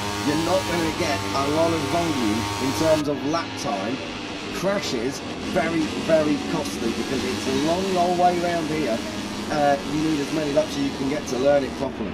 Yeah, we've seen numerous times already so far this weekend alone that if you crash anywhere up the circuit that isn't close to the pit lane on the other side of the circuit as well, and you don't get your bike restarted, it takes a while, especially from the bottom of the hill. You've got to climb all the way back up to pit lane. I think it's around about 70 metres the difference in undulation. So yeah, at this stage, of course, anywhere to go. A crash at this stage of the session is not what you want, but especially with such a long lap, less laps of course, to try and get yourself into that top 14 as well. So I do expect riders to be pitting a little bit earlier for fresh rubber in the next couple of minutes and getting back out. As Jesus Rios then gets a little bit frustrated at Cormac Buchanan.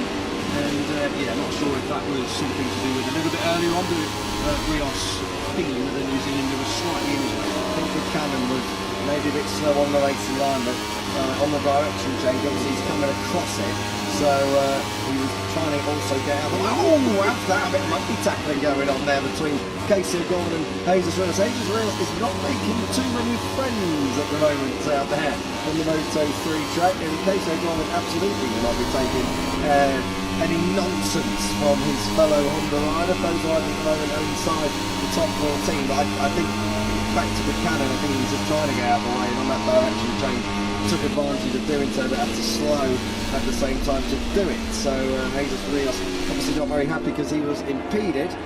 Now he gets his own back on Case O'Gorman and makes a little bit of a mistake at the top of the hill at turn 5. Rios is now released to look at the back of the number 83 KTM up ahead of him, of Alvaro Carpo. Yeah, that all started with Rios diving at the inside of O'Gorman at the first corner, and then obviously with doing so ran slightly wide through the corner, and on the cutback O'Gorman was able to get back up the inside for the turn 2 kink. A little bit of rubbing his racing, let's say, a fast part of the circuit as well, the kink at turn 2 as Denise tries to cool himself down, sitting P5. A decent session once again for the FP1 table topper as the level of MTA mechanics get to work on Esteban's bike. As we saw, it doesn't look like it's too damaged, and of course there's not too much time to panic yet. This is the sort of time where we are going to get riders, plenty of them ready in the pits, looking for a bit of fresh rubber, and then let the games begin. Let the games begin indeed. Some of them can't afford to play the game though. Esteban is okay provisionally in 8th, but 18th for Guido's being not ideal at all for him. Quiles comes in, that'll be a solid long run for Quiles. 10 lap tyre action he's just done now on one set of tyres, so very, very good stuff indeed for Quiles. London in the pits as well. The highest place where he's not in it is Carpo. There in 3rd place at the moment. Good to see Alvaro Carpo already up inside the top 3 with 13 minutes on the clock, because there's been a couple of occasions this year the Mercian rider has not been taking advantage of practice. Yeah, coming outside of the top 14 on a Friday in Barcelona, in Le Mans, in Brazil as well. Not been inside the top 10 on Friday since Jerez when he was P9. So yeah, Carpe hasn't thoroughly enjoyed his Fridays so far in 2026. As I mentioned earlier though, he's managed to reel it back in, and especially in the last 3, podium in the last 3, P2 in Barcelona, P2 in Italy, and of course P3 last time out. So when you're not having a good Friday, I mean, it doesn't count for results for anything. If you're picking up the podiums and points on a Sunday, that's all that matters. But knowing from speaking to Carpe, he recognises that just hitting the ground running a little bit quicker, making a couple of less mistakes on a Friday will help him out for the rest of the weekend. His last 3 podiums have all come from outside of the top 10 on the grid. I don't even think though that Carpe coming from 18th on the grid in Hungary, which is notorious for being difficult to pass at, would have imagined that he would have got as high as a podium. So qualifying has not been his strong point, but as you say, Al, he's not been in the top 10 on the Fridays for a long time. The last 2 occasions, he's been 12th and 13th his last time out. So he's been scraping through on a Friday afternoon. At the moment, there's no need to do any scraping. He's up there in the third. So we're just having a car before the storm. We're looking at just over 2 minutes a lap. So 2 minutes, let's say 2 minutes 6 to be on the safe side. Opening first lap's going to be 2:15. So they're going to get out there. By my reckoning, they'll get maximum 5 times lap.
looking to the top 5 or at least the top 6. So Keely looking like he might be jumping up the leaderboard here. If he holds this, of course, we've got a sector to go. He's in it now, working his way up through towards turn 13 and 14.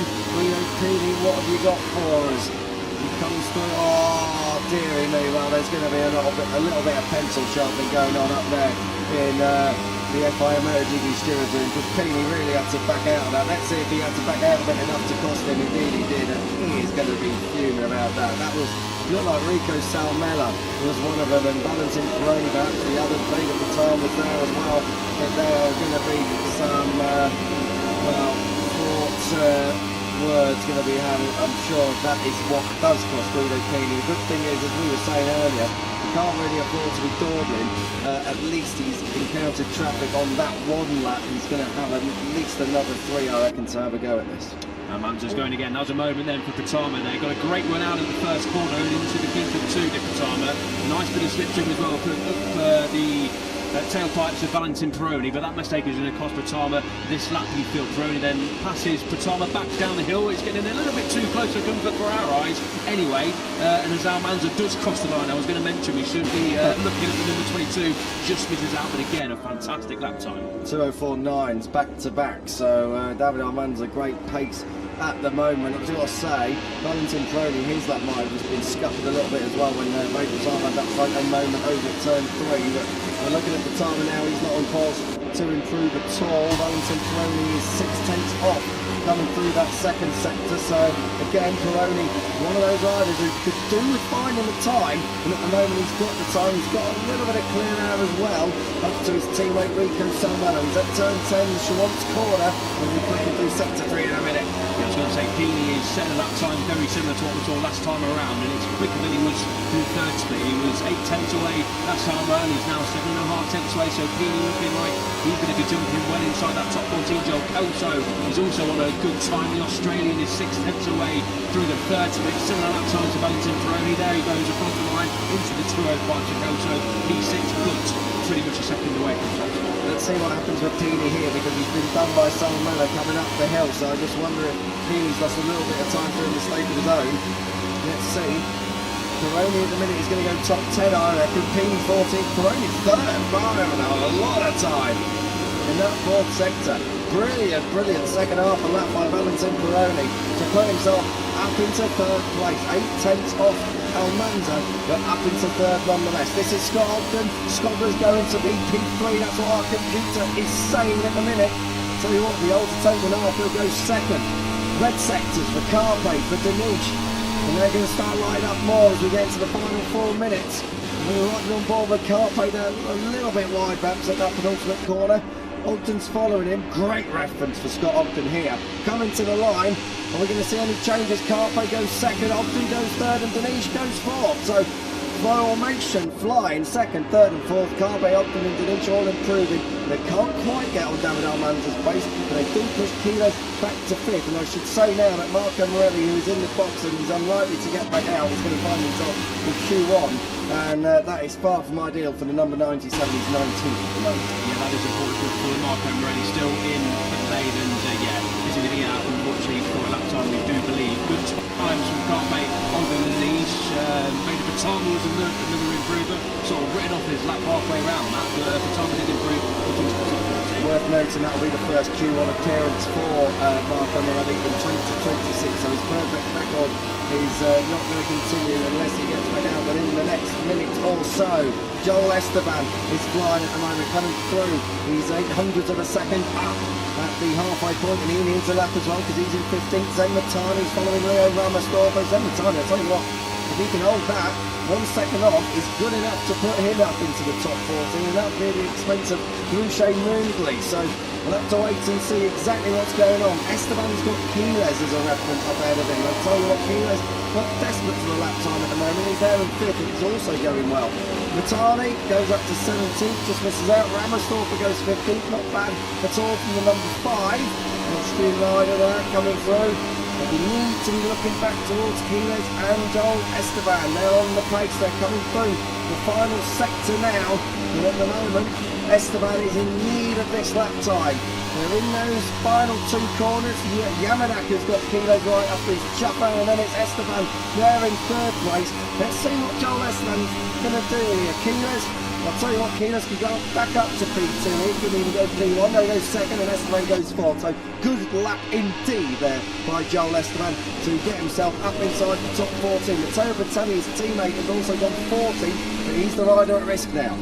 Yeah, mentioning Carpi then jumping back on board with the number 83, doesn't quite improve, but still P3 should be well enough now to get Carpi inside that top 14. We're looking back at teammate Brian Ariarte, he's in P8, he's getting yellow flags then at turn 7, that's where the long lap penalty area is. We've seen a couple of riders go down there already in the session. Who is it this time? Yellow flags, that means that's cancelled. Oh no, Casey O'Gorman. Oh dearie me, Casey O'Gorman. And where is he on the timing screens? 24th, he's not even on the timing tower. Casey O'Gorman has gone down. This is at turn 6. Oh, another one out the front door.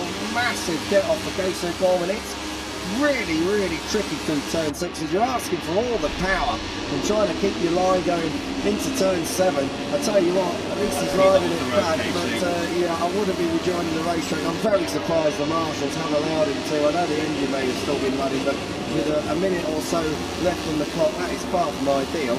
Casey O'Gorman is not going to be going through into Q2 then. That is Q1 for him tomorrow. He's going to have to go the long way if he wants to arrive there. And Guido Pini, well, 22nd at the minute. I tell you what, that is not ideal at all. 4 seconds on the clock. A couple of red sectors coming in though, and it is your rider who's fastest this morning, Hakim Danish, who's setting them at the moment at 10th and a half up.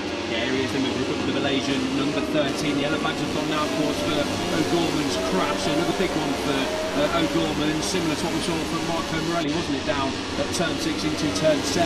But Danish has passed that now, and he's well on course here to go P1. He's got some nice references ahead of him. He's the number 13, Horsepower Hill, and the final 2 corners to go. And Danish gained time in that 3rd sector. He gained 300 of a second, so Danish has got good reference in. Vitaly Ogden's up there in 5th as well. He's just ahead of Vitaly. Danish backs it in. Just misses that apex ever so slightly, so I wouldn't be surprised to see perhaps he doesn't go up to P1, but he's pretty safe in 6th anyway. The checkered flag is out. Let's see where Hakim Danish is going to go. Oh, he does go P1, and he does indeed get down to a 2:04.7. So it takes a couple of takes off what Almanza was able to do. Hakim Danish, fastest in FP1. He's going to be fastest on Friday overall, unless there's a surprise further downfield. Yeah, just looking at the timing screens there, Rios was on a personal best lap time, and so was Joe Kelso, but both of their times have gone in the 2nd sector. Patana is on a personal best, he's 8 tenths away through the 2nd split, whereas Patana at P13, and Guido Pini as well. So Pini, this is important that time. Kelso probably isn't going to improve on this time around, so Kelso P14 might be sweating here for Guido Pini. Pini is down there at the moment in 22nd place. He's going to really need the second half of the lap to be kind to him. He's going to need Valentin Peroni to not launch a raid on him in these final couple of sectors. We're going to take them through sector 3 now. Guido Pini is looking to try and move through if he can. 8 tenths off, 3/4 of the way around this lap, and at the moment 0.8 would put you up there in the top 10. Let's see if Pini loses anything through here. Now, don't forget, about 5 or 6 minutes ago he was in the exact same situation. The problem with Pini was he caught a load of traffic. Surely everyone's going to keep out of his way. There's no one to even get in his way. So Guido Pini is looking to try and move through. Kelso did improve his time. That pushes Patama down now as well into 14th. And Pini, nicks it right at the end to get him to Q2 directly for the 2nd successive round. Christian Rundberg watching on, and he has got, well, one of his riders in, because I'm just looking to see where Adrian Fernandez gone. 22nd. So, Guido Pini may as well have just scraped in, but Adrian Fernandez lost in 22nd. I'll tell you what, Kelso did beat there. Grey sectors in sectors 2 and 3, and then a personal best one in the final split. And how crucial was that as well? Because if he'd have stayed where he was in P14, it would have been him and not Patama who were watching on our screens who would have been knocked out of the automatic Q2 places. And lucky for Patama and able to improve on that time around, Kelso did, and it means Kelso sails through with teammate O'Shea into Q2. Patama though placing Q1. And Q1's tasty as well. Vader Patama moved, he's been into Q2 a couple of times as well. He's going through Q1. Adrian Fernandez, as we say, Adrian Cruces off the back of his best grid and best race result. He's going to be in Q1 as well. Marco Morelli, we don't know what he's got in the locker because he that big crash over at turn 6 earlier on in the session, and likewise for Casey O'Gorman, who crashed 2 minutes from home. So there's a few big names. There's more than 4 big names that I've just mentioned, and unfortunately they're not all going to squeeze through into Q2. No, they're not. Q2 and Q1 coming up later on tomorrow, of course. What a day it was for Denise and the Malaysian fans. Plenty of them tuning in, of course, and remember those pictures over the Italian Grand Prix when, yes, Denise was on the podium for the first time. The celebrations was, the World Cup hadn't started by then, but that was pretty much what you can imagine. Fantastic support over in Malaysia, and they'll be very pleased with what we're seeing. Almost like us on Wednesday evening watching England put forward against Croatia. More of that to come next week, of course, when we are going again with Assen. There'll be a few World Cup matches of interest for us over there. As we have a look at Max Kiela's very solid session out from Kiela's, I've got to say. Our third overall, but a brilliant run. 10 laps on used tyres earlier on in the session. Brilliant stuff indeed from the championship leader. But no one can lay a glove on Hakim Danish at the moment. 2:04.754, a new lap record. A couple of tenths quicker than David Almanza. Max Kiela's not quite in the territory. I think he'll be okay. He's there in third. Carpe, Esteban, Ogden, Iriato, Ria, Salmela, Peroni, O'Shea still in 11th, Bertelli, Kelso and Guido Speed just about scraping in to Q2. Everyone else is going to have to go through the jungle of Q1, and that is coming up tomorrow at 12:45. That's the next time we'll see Moto3 out on track in Anger. They have got FP2, of course, but it doesn't mean anything in the morning. And practice is continuing. Moto2 is up next in the company of Lewis Sudley and Elstay. So I'm out of here. Enjoy.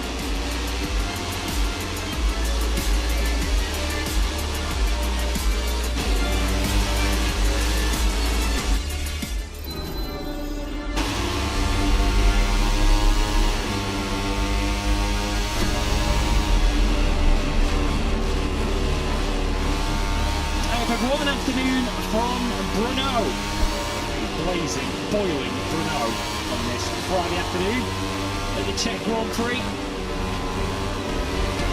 Temperature nudging 30 now. Potentially could to go up by a degree or two before we're done with this afternoon. First visit last year was certainly affected on the opening day by rain. Not a sight of it today. Expecting this summer heat wave to certainly play its part on this Czech Grand Prix weekend. One of the favoured circuits on the calendar for riders and for fans.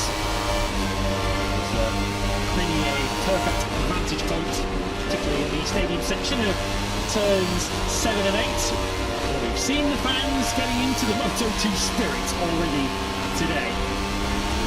One of their own taking part in this Moto2 class, taking star billing for this 9th round of the Moto2 World Championship. It's of course Philip Selach, who backed up his podium finish from Hungary a couple of weeks ago by taking second place in FP1 earlier on today. Here he is on screen.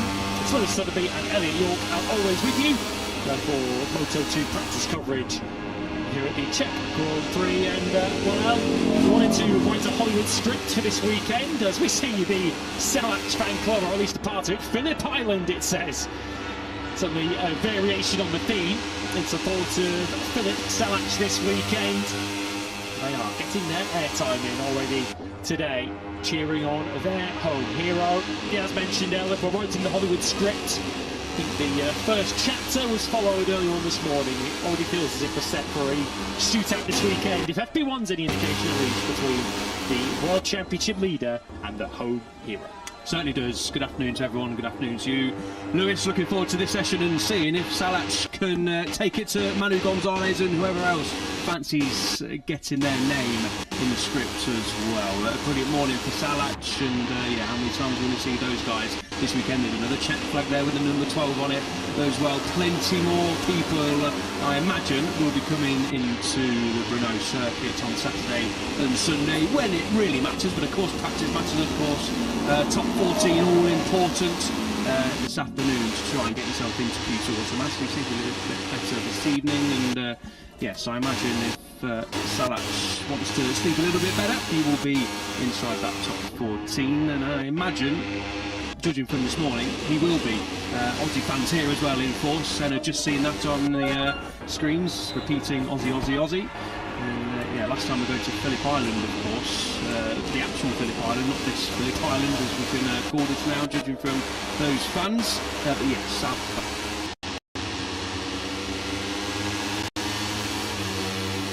versus Gonzalez. We'll have a little bit more of that throughout the weekend. And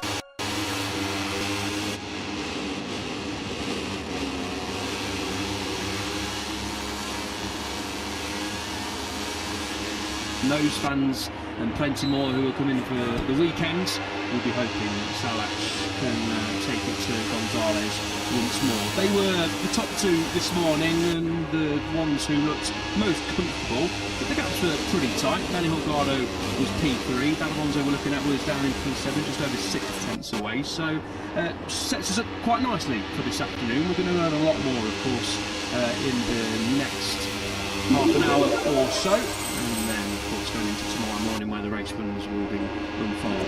Yeah, looking forward to this one, Lewis, and it did set us up very nicely for the weekend this morning. Seeing Salach again.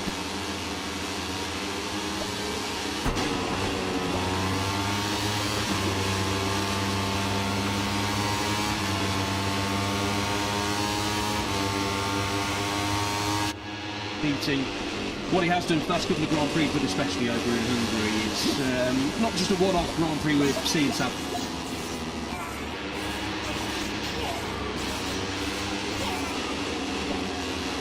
That's now in that top two and fighting for the top positions. It looks like he's figured it out, and yeah, he's looking like a real mainstay at the top of the time checks.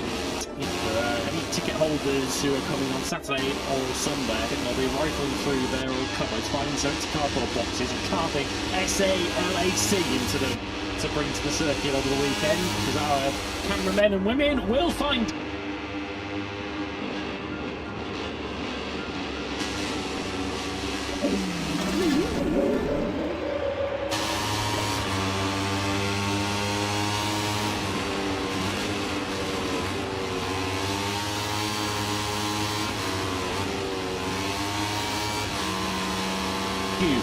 If indeed you are showing your support for Phillip Salach, remember.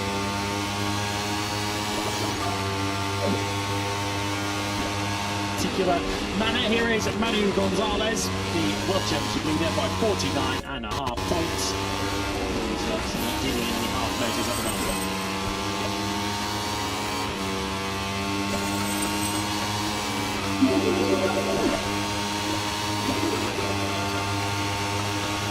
Three consecutive victories for the series leader. That's this morning in practice one, sending a firm message to his title rivals and to Phillip Salach that victory at Brno this weekend will not come easy in the form that Manu Gonzalez is in at the moment.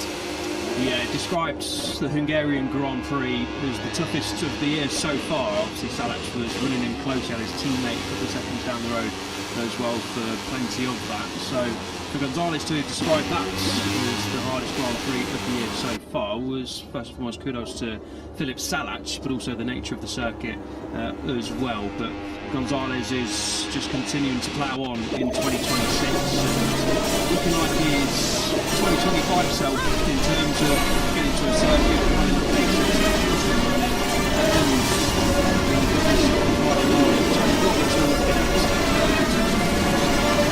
good news for the PRIX winner, 6 minutes away from Manu Gonzalez with Roberts this morning. Good to see, and the team enjoyed it as well. We got a nice little snippet of the team celebrating Roberts advertising into that top 5, and ultimately was a P6.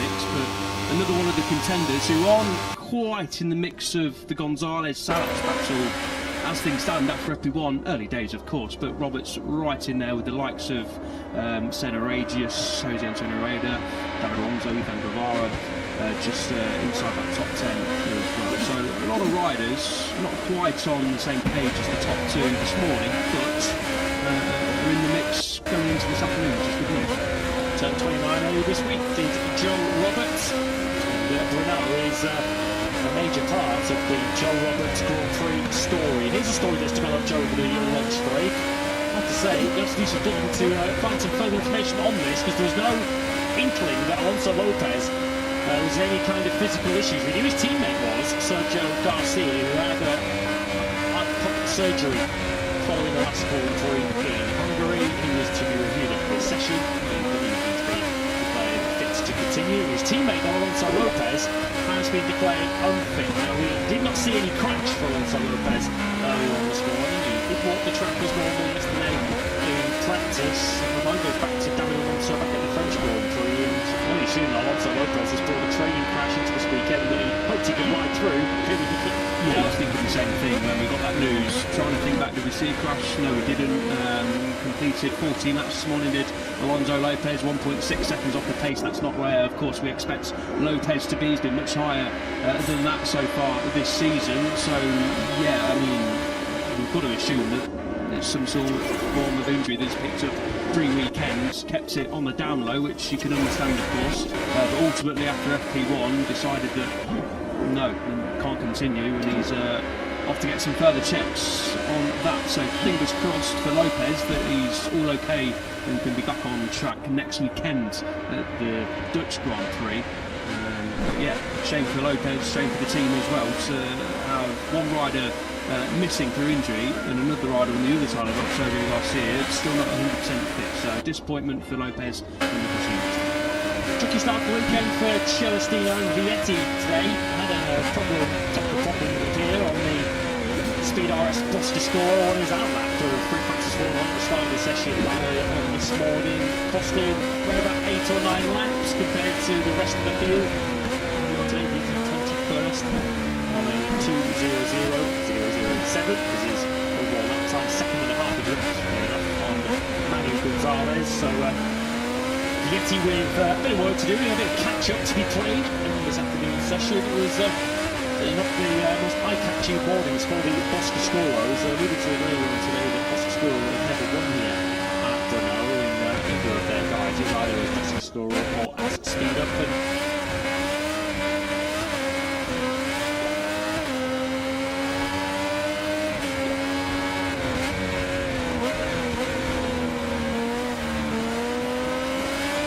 One of their bikes was inside the top 16.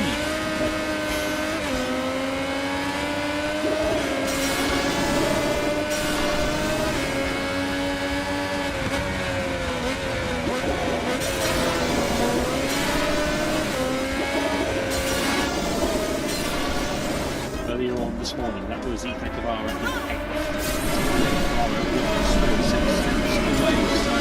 Tricky morning for the Boscoscoros. Chelsea Vietti did get back out on the circuit after we saw that technical problem was fairly quickly. Obviously not a good start to the weekend for the Italians. It's third in the championship standings. Again, comes back to the point where Gonzalez is rolling out blocks. Week after week, inside the top 3, until we won Friday morning. We'll obviously get to see what happens so far this afternoon. What can change through the section. Seeing the championship contender in the rider who won last week on threes, just not having an easy time of things. It's never easy out there, but looking at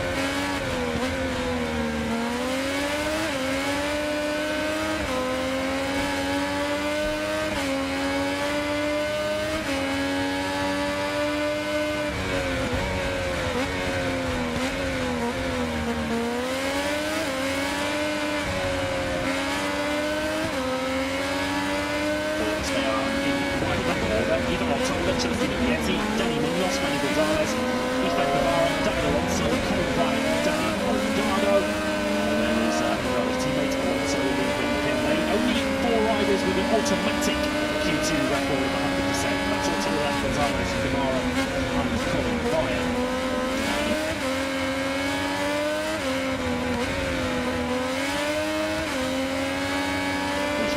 Scored points in every Grand Prix. That is the top 3 in the World Championship. Gonzalez, Brno, Celestino Vietti. Moto2, so often is the case, is unforgiving if you're just a little bit off your game, if you're in a position where you make the odd mistake, perhaps brake a metre or 2 late into one of the heavy braking zones around this Brno circuit. It costs you so much, even at this stage of the weekend. The pressure immediately is on in scorching conditions here in the Czech Republic. Yeah, track temperature slowly, or rather rapidly, I should say, creeping towards the 50 mark. Was just over 30 degrees this morning, so more or less 20 degrees difference. It's going to be a little bit greasy out there. We saw plenty of crashes in Moto3 as well when the riders were pushing a couple of high sides coming through turn 6, which the riders in Moto2 I'm sure would have been keeping a close eye on. So what you don't want to do early in the session is chip it down the road and lose valuable track time, especially if you name Celestino Vietti. And Vietti are crashing the qualifying last time out, so needs to try and nail down the qualifying as Celestino Vietti. The crasher this morning was Colin Ryan on your screens, the number 95. The crasher also at the Hungarian Grand Prix. But I did get back out on Saturday to complete 15 laps, so the crash down at turn 4 didn't lose too much time. There was a small enough tip off for the Dutch rider, but P14 a second of drift is not where we're used to seeing Via, so he'll be hoping for a clean session and a quick session to get himself in that time. This weekend, potentially he's got the crashes out of the way in practice because he has had a tough recent run, it's fair to say. The young Dutch rider with his home Grand Prix on the horizon, 4 scores in the last 6 Grand Prix for Via, all as a result of crashes. Down at turn 5 when he was running inside the top 7 in Hungary last time out. He's 1 or 2 crashes, of course, the obvious of those back in the rack when he took pole position and finished on the podium, but just hasn't been able to string those Sunday results together so far, which is why Via sits down in 12th place in the World Championship with 18 points. He is exactly Manny Gonzalez. We certainly expected Via to be in a much loftier position at this stage of the season than that.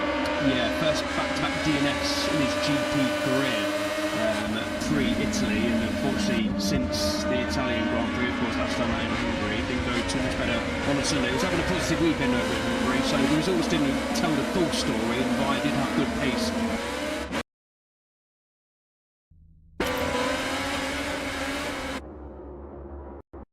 As well, once he'd crashed, but yeah, ahead of your home Grand Prix, Via will be hoping to get a decent haul of points, challenge for the podium, if not maybe a little bit more come Sunday as well. It's only 7 points over Via picked up since he's around the podium, so not the run of form we were expecting, nor Via of course. He knows he's capable of much more than that, so we're just going to click at some for Via, and fingers crossed it's this weekend ahead of his homecoming in that circuit next week.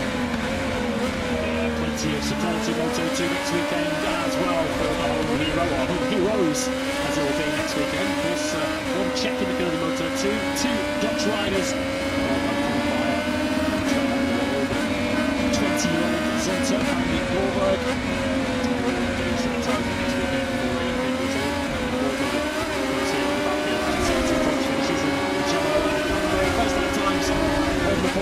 Fastest lap so far this weekend, of course, Davis won with Manny Gonzalez with 58.585. We're expecting the all-time lap record to come under threat this afternoon, though. Barry Baltus' pole lap from last year went 58.3.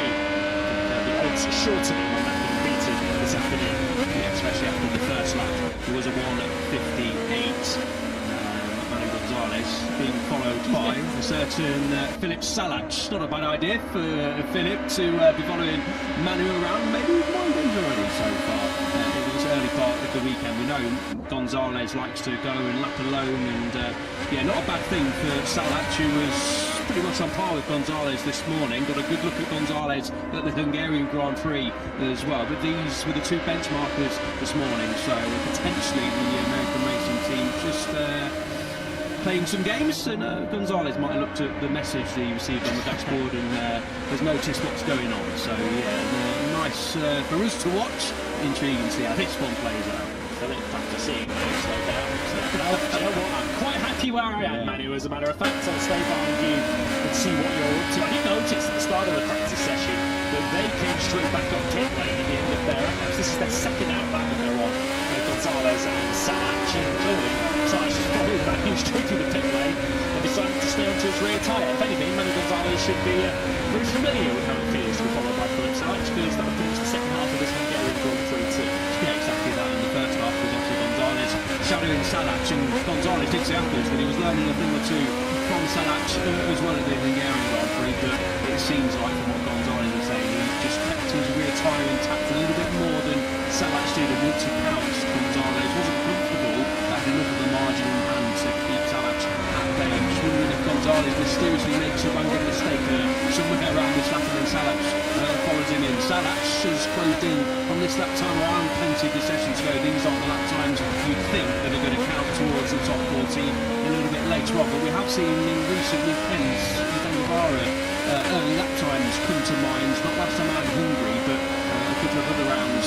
Navarra setting his benchmark times early in the session, and then basically not heading out in the final 10 minutes. Not going to see that from these two a little bit later on, but obviously it can count towards finishing inside the top 14. So interesting stuff what's going on. Gonzalez 3/10 away, maybe just holding back a little bit on this one. Science closing in on him. We're already quicker now than we were this morning. David Alonso on 1:58.511. That is the fastest lap of the day so far in Moto2, and I put the emphasis on so far because there are 32 minutes for that still to change this afternoon, and Philip Salach might be about to change it as he visibly closes in on Manu Gonzalez. That's what it looks like to have a home hero and thousands of Czech fans bearing down on you, all cheering. If this is the situation on Sunday afternoon, just imagine what will be going through the mind of Philip Salach and what will be going through the minds of thousands and thousands of Czech fans in the grandstands and on the hillsides, cheering their hero on to potentially hit this afternoon the fastest lap of the day so far. We run up all with CzechGP and Manu Gonzalez. He goes up into the top 8. Salach matches also on a 1:58.5 for 10 seconds. Yeah, good lap time from Philip Salach. That's his best of the weekend so far. 1:58.721 was his best time this morning, and wondering if now Salach fancies having a go at leading Gonzalez around this lap. I think better on him for sure, the Czech rider. We've got a good look at Gonzalez that time around. We'll jump on board with the Gonzalez's teammates in at 8. This gesture at the number 7. It's at the penultimate corner. Appears to have happened about us there, whether he's gone down on the one up the boat clearly for the mud guard to be where it was. He would fully indicate that he wants to get quite a long way before the corner. We certainly hope that the rider is okay, as simply as debris, a damaged bike, and potentially an air fence that needs repairing. An issue with very bad situation. We'll bring it to you, but an interruption to this Moto2 practice session with not many 11 minutes gone. Yeah, fingers crossed for Belgium is all okay. A bit of a strange one to see, a bit of debris from mudguard, it looks like, on the side of the circuit. So yeah, just keep the fingers crossed that is all okay. But these riders will then make their way round, pull into the box, and after a little bit of a debrief, of course, and then wait to see how long we do get back going in this practice session. Half an hour to go, of course, so plenty of time for the riders to get a lap time in once we do get back going. Jose Antonio Rueda, who was sitting P14 as things stand, but he was a really impressive rider this morning. It's been coming, hasn't it, Lewis? We've spoken about Rueda a couple of times in the last few Grand Prix, mentioning that he was inside the top 10, getting into Q2 for the first time. 3 points finishes in a row now for Rueda as well. So slowly but surely, that was always going to be the case for Rueda, who was getting two grips, I should say, in Moto2, and to see him in P5 this morning was another sign of that, the job well done. Yeah, it's just to see Antonio Rueda smiling again after the year he's been through since winning the Moto3 World Championship. Absolutely ran away with it here last year, the Czech Grand Prix, as you know, with relative ease. We do have some good news to bring you, but the Moto2 practice session is going to restart in a minute's time, which in particular is good news regarding the status of the rider. It is not requiring urgent trackside attention following a crash. Perhaps it was the nature of the crash, potentially an air fence or just the debris that was by the side of the racetrack from the outside of the final corner. It took a brave marshal of me to go racing out there with riders 13 racing speed and fetch that from the edge of the racetrack down at turn 13, given that you're trimming off the end of a couple of hundred kilometres an hour when you approach that corner. Yeah, exactly. And you know, it's obviously the debris is offline, but if the rider does go down there, runs wide, you can't have a piece of debris sitting on the edge of the circuit. So yeah, hopefully that does mean Bautis is all okay. Yet to see the Belgian, of course, or his bike. Hopefully the bike is relatively intact as well, because obviously Bautis has been wanting to get out for the rest of the session. He's down in P16 as things stand. So we're trying to look to see if we get any glimpse of Bautis, obviously, to come back through pit lane or back through the paddock, which we can see a little bit of from our vantage point. But no can do so far. So if we do see him, we'll obviously bring that to you, and hopefully the pictures do gather him at some point. But the session has restarted very quickly indeed. And Bautis conscious, which is obviously the most important thing, which is good to see. Fingers crossed it's nothing too serious for Bautis, but that is good news. Bautis, who was the pole sitter and podium finisher here last year. The 6 second places that Bautis has had in his Moto2 career. One of those did come here, and we certainly hope that Barry is going to be able to continue in the weekend. He has been taken to the medical centre.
years.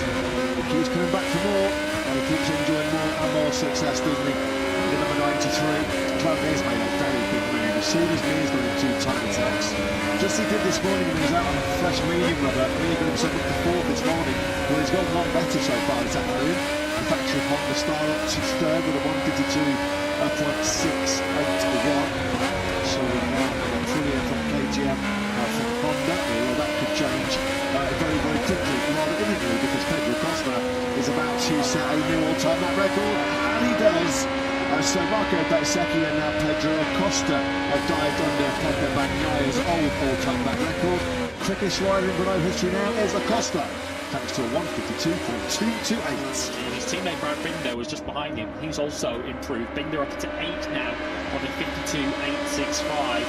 He's going to need at the very least a mid-52 to have any hope of qualifying 2 here, because we've got the top 8 all in the 52s, down to Brad Binder in 8th place. We've then got Gian Antonio on the 53.1 and Bagnaia on the 53.3. Marini now into the 52s in 7th. Acosta is now riding his bike, or trying to get his bike back up and running, taking the back entrance into the paddock. Technical problems for the 37. KTM have had their fair share of those recently. Well, straight off the back of the all-time lap record, this was just after he crossed the line and found that awesome 152.228.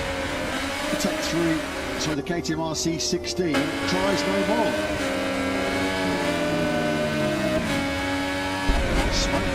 Under the screen, that is almost identical from that to the cutout he had directly ahead of Alex Marquez in Barcelona.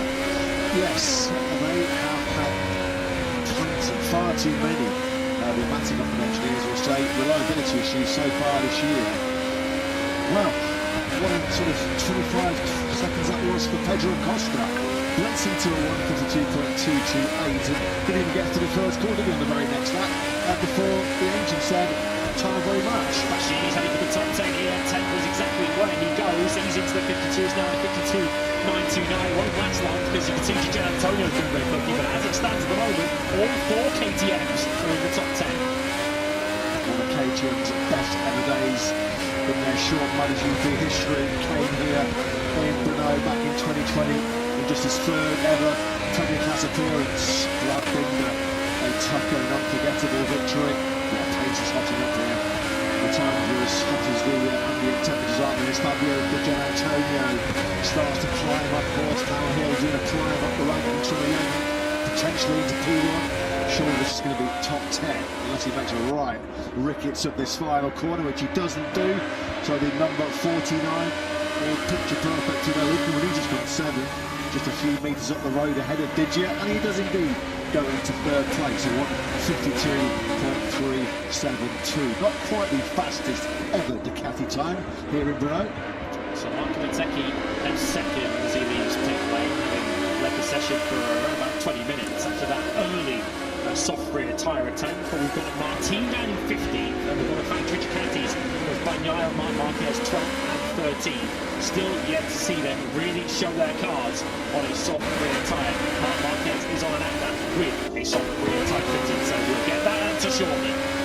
Martin heads out onto circuit. So as it stands at the moment, we've got Pecco Bagnaia, we've got Marc Marquez and Jorge Martin outside that all-important top 10. They have got plenty of time to correct that particular scenario. Expected laps coming in. From the number 63 we're riding on board with now. So have a little listen to Pecco Bagnaia. It was a very, very little listen, wasn't it? Because we pick him up now, powering out of the final corner, building up some speed on this set of tyres. Into turn 1, Pecco goes then. So this will be his first flyer on that medium from soft rear.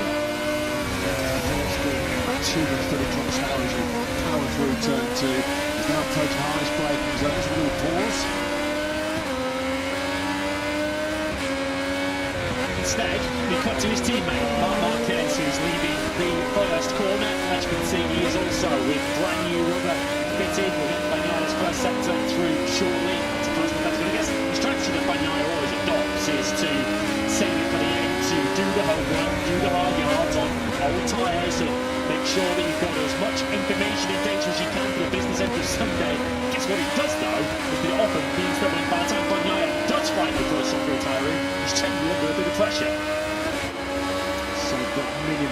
monument. Marc Marquez will jump half a second, 6/10 of a second when he's out on fresh rubber. It's going to be more, much more if he carries this lap on through, because he's best so far at 53.343, which is 400ths of a second outside of his benchmark this morning. That's going to be bettered quite comfortably. He drops down a hill, hard on the brakes, he'll go into turn 10. Hard braking zone, turn 10 named after Kevin Schwantz. I can't think of a better corner to be named after the Texan. Because he was so famous for his late aggressive braking style, wasn't he? 1993 MotoGP World Champion. Up horsepower hill mark will rise as we pick up his number 63 factory Ducati teammate Pecco Bagnaia. This will be more likely from Pecco as he looks to jump inside the top 10. Top, as you can see on the leaderboard as it stands right now. Bagnaia up to third. What about Marc Marquez? Are they coming deep into that final set now? Marc Marquez, this might be a 51. This is going to be the first ever for what it is. A 1:51.988. More history then goes the way of the reigning world champion. He is the first rider ever here in Czechia to lap Brno in the 1:51s. Half a second, 6/10. He found 1.4 seconds on a fresh tyre.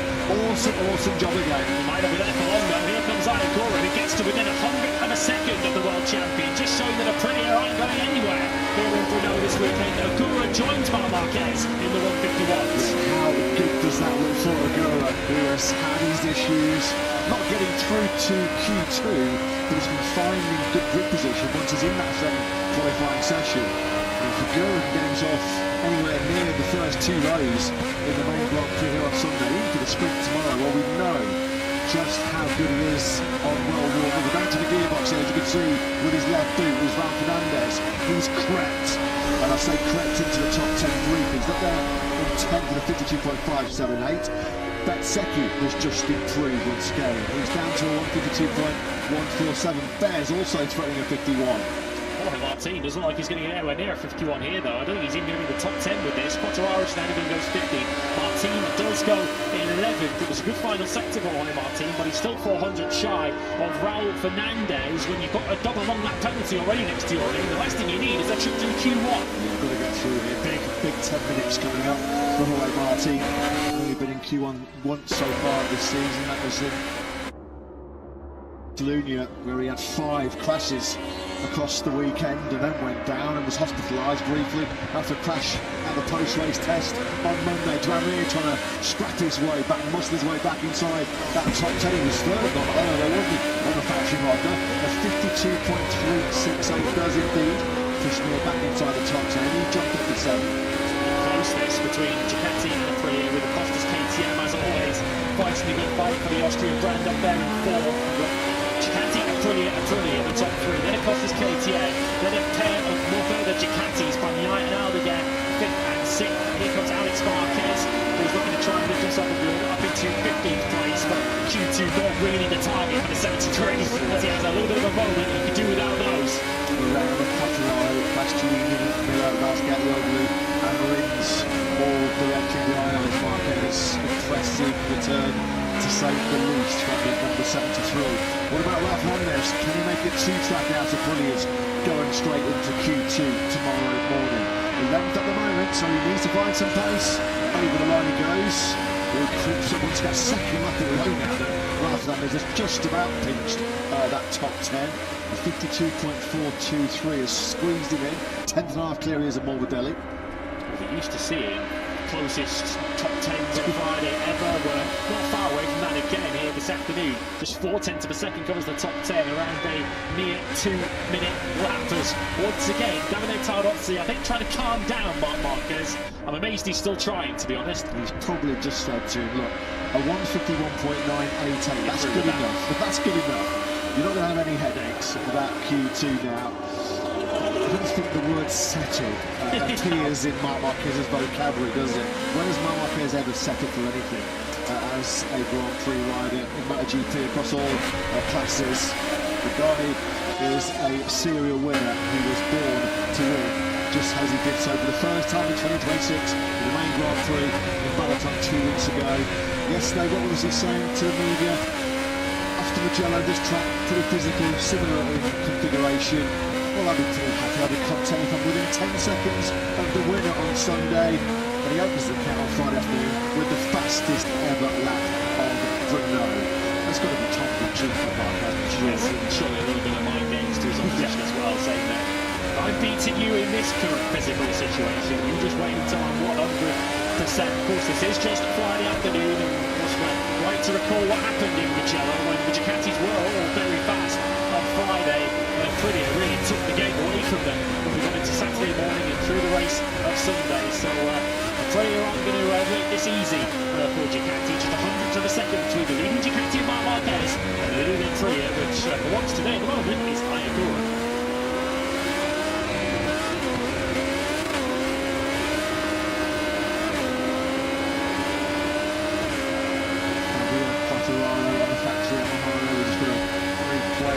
Super slow-mo action, 17th. Second he was this morning.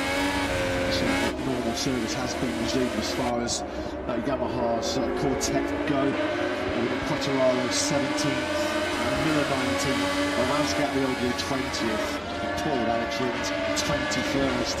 What we do know, it's been well documented, the riders have talked about it incessantly since they debuted that V4 powered M1. If it's got one big weakness, one Achilles heel, it is a lack of power. And what do you need in abundance around Brno?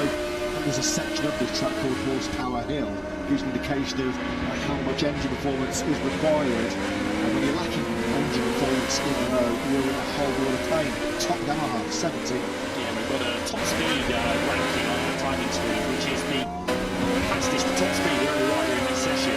So even at his fastest through the speed tracks, I think Quartararo is giving up 14 kilometers an hour to Mark Marquez in the factory Aprilia. That's what, 8 or 9 miles an hour, free lap time they're using. Quartararo is quicker than he went this morning when he did a 53.5. He's some 6 tenths quicker. Of course, the Ducatis and Aprilias have moved the goalposts so significantly that they're practically in a different stadium to Fabio right now. Yeah, it's tough. It's tough to see the road to suffering at the long end of the leaderboard. So as it is as well for Alex Rins, Jack Miller, MotoGP race winners, top of Ransgatlioglu, the former Golden Boy, of course, in World Superbikes. There is some Tom Black, as Marc Marquez rolls down a bit. We have Ransgatlioglu in the cup there, didn't he? It's a shame that Marc decided to back down that one. As he settled, as he listened to Davide Tardozzi, he always said when Marc judges, judge Ducati and judge Marc Marquez when he is anywhere near full fitness. Able to judge it quite dominant performance, a dominant weekend last time out of Balton. What about Jorge Martin, 12th place? This is a real big 4.5 minutes coming up for the number 89. As mentioned, long time has been in Q1 so far this year. Fabio Di Giannantonio trying to make sure that he's not got any late worries about slipping out of Q2. He's in the danger zone at the moment in 8th place, but he's trying to make sure that there is no late bother because he's on a real strong lap here, Richard. It's going to be important there. He doesn't get out of here by Jack Miller and one of the Trackhouse Aprilias that are up ahead of him. Miller is just coming towards the end of an outlap, so in theory, he should be getting out of the way of Fabio So, yeah, has it helped Giro at all? Answer is no, as he takes top spot from Marc Marquez on a 51.9. Hell of a final sector from Fabio Di Giannantonio. Wow. He's the third rider then to lodge a 151.9 in this session. Super tight at the top. Less than 600 of a second splitting Viggi and Marc Marquez and Negura. We've got red helmets though.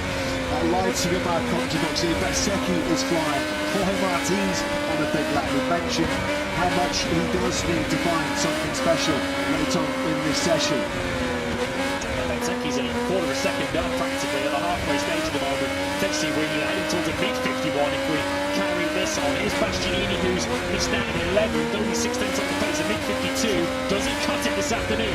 Bezzecchi is about to destroy what was Fabio Di Giannantonio's 60-second all-time lap record. A 151.942 is under monumental pressure here. Bezzecchi, we know how good the Aprilia is. This is where it really is agile. This is where the manoeuvrability of the Aprilia will come into force. Look at Jorge Martin fighting with all of his might to get into Q2. Bezzecchi on the line does find a 151.826.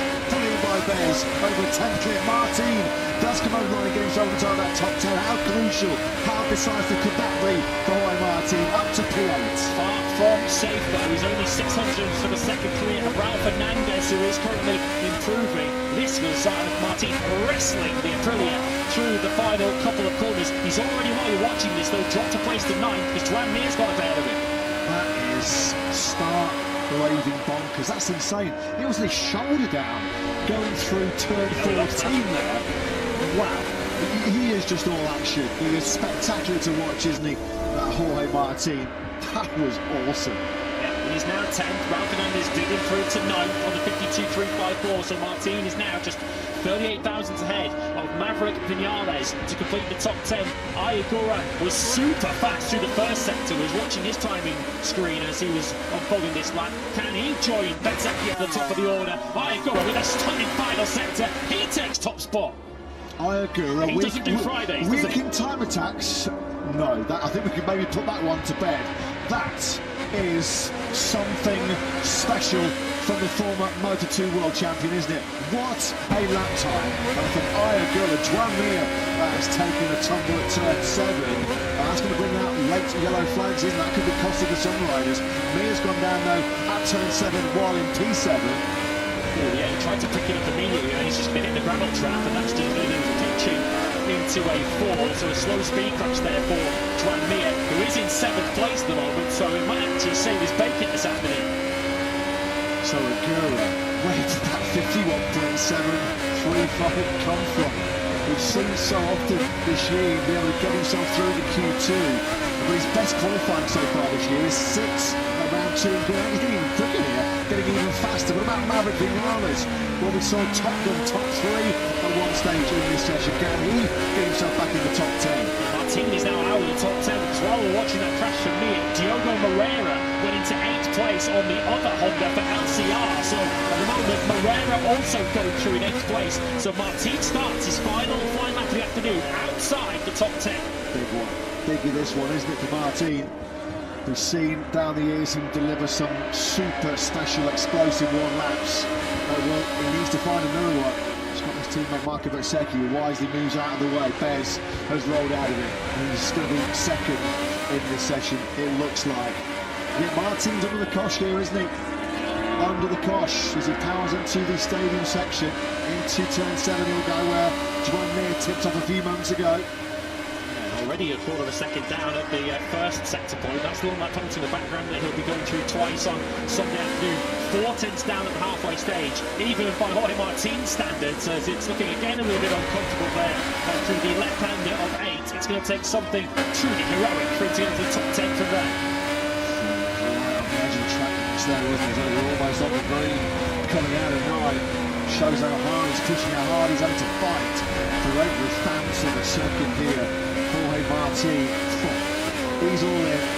Well, he only knows one way, does it, number 89? It is all in, and it's over. Jorge Martin, in for just the second time in 2026, will feature in our opening qualifying session. Agura, with Antonio Marquez, Pedro Possible taking the checkered flag. Agura with a belter in Brno. What a performance. We have, in that session, we've got 7 riders that are inside Taco Bagnaya's all-time lap record. Agura, Bezzecchi, Joan Antonio into top 3, Bagnaya, Marc Marquez, Pedro Acosta and Joan Mir, all under the 2025 all-time lap record. Mir's going to get through in 7 despite his late crash at turn 7. Moreira shining once again. What a performance by Moreira. Johan Rize, Aldeberes in the 9th, Raul Fernandez through by a whisker by just 100th of a second, relief to Fernandez in the top 10. Just he's got the Magnus touch, hasn't he? First day in the job, and Ayagura from not quite nowhere, but not far from it, ends the opening day of this Czech Grand Prix on top. He was at the sharp end, back in Austin, wasn't it, earlier in the year when Ayagura was very strong on Friday. He had a big crash on Saturday morning, which robbed him of all of his confidence. As long as he doesn't do the same thing tomorrow, Ayagura is a genuine contender for, at the very least, a first front row start in MotoGP. He hasn't started higher than 6th so far this year. Look at his qualifying performances. There's been a whole bunch of Q2 attempts. 8th in Thailand, 11th in Austin, 11th in Jerez. That's Jorge Martin. Steve Bruce with his crew chief Daniele Ramagnoli there on the right-handed picture. Just to the left-hand side of your shot there was a pretty tense Fabiano Sterlachini. Massive cross at the arms to indicate that the front end was tucking on him. It looked hard work for Martin this afternoon. On various occasions already today with the double long penalty already to serve. Martin can forget he holds the podium because he gets the Q1 tomorrow. Even forgets the double long laps. He's starting outside of the top 12. So tomorrow morning now is absolutely huge to Martin's weekend where he already trails MerliMollyMeki by 20 points. Hard work this afternoon. It's been a slog all day. 14th this morning, 11th this afternoon. This is Riley who's second.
An hour.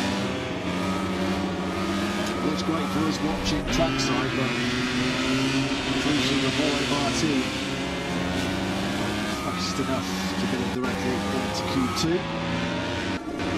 Bonus practice start session for that at the end of MotoGP practice. Didn't see this in the schedule, but that's what we're getting. So if you're wondering, like us, why MerliMollyMeki was leaving pit lane once again at the end of this practice session, that is your answer. Chance to see the best riders in the world fire their 300 horsepower MotoGP bikes off the start line. Brad Binder. It's looking promising once they got the land on. You felt he was going to be a big threat for Q2. Unfortunately, probably to go on the order to 19th. Did the South African close section in this game. Just over 8.5 tenths dividing the top 19 riders. Let's go down to Jack then for an update on this rather unusual Friday afternoon practice start session. Yeah, I believe that Lewis mentioned this morning that Carlos Collector and MotoGP Sporting Director came into the box to explain some of the things that they were looking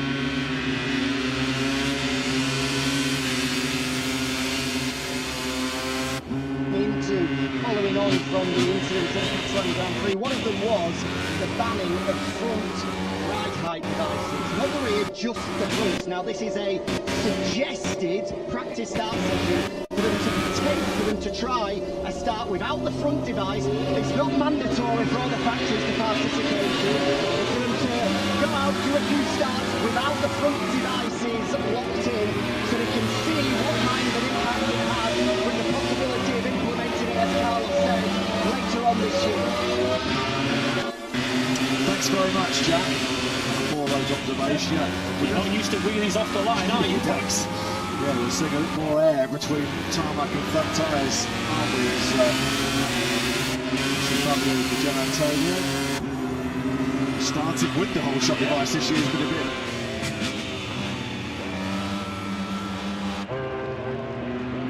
An issue for Digio, hasn't it? Looks like Marquez has got his in there, just because the front barely lifted there, just a momentary lift of the front tyre. As to what Jack said, it's not mandatory, it's a suggestion to do a front start. But Marquez, the reason he won't be doing it with the front device again is because he missed the practice start session this morning after he crashed late in P1. Yeah, we've got the other way around how this whole shock device engaged, just using this extra chance to dial in your launch control for the sprints and the Grand Prix here at the weekend. Into pole position. That's why the Aprilia is the fastest starting bike in the business. Yeah, and that's the whole shock device in case. The Aprilia just absolutely rock the ship off the line, isn't it?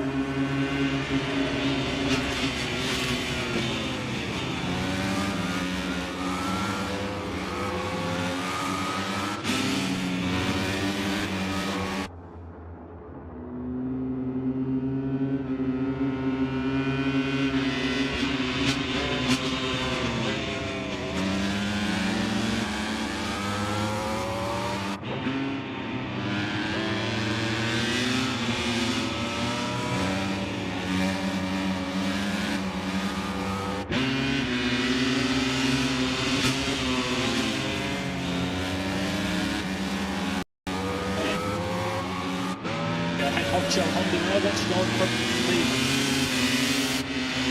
the pit wall combination yesterday of the long-term replacement for Moto2 to this as we heard from Jack at the start of the session, still going to be involved in a consultancy role. Yeah, Mikahiko Kawase, I believe was involved in Honda's Moto3 World Championship success in the past.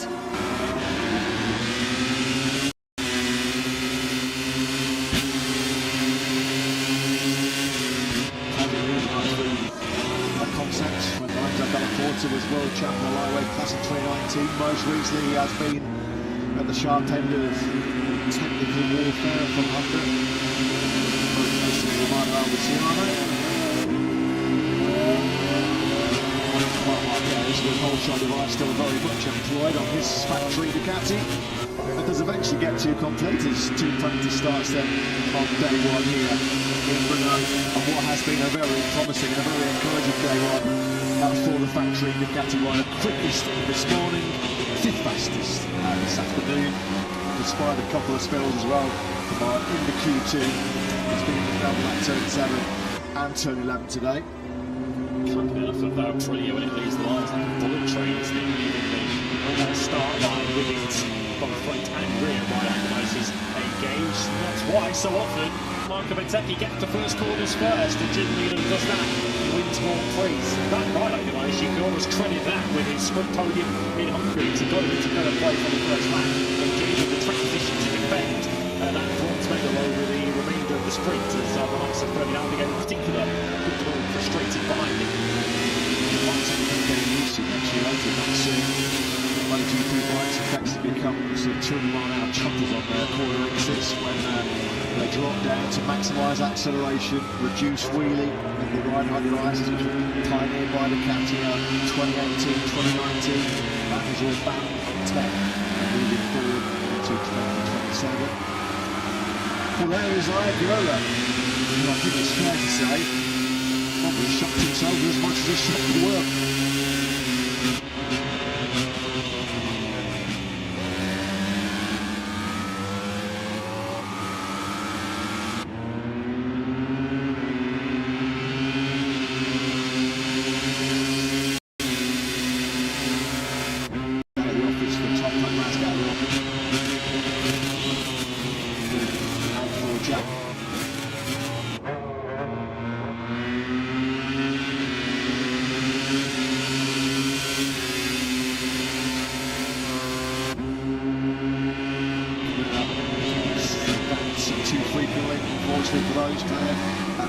19th, Vasgatlioglu 21st.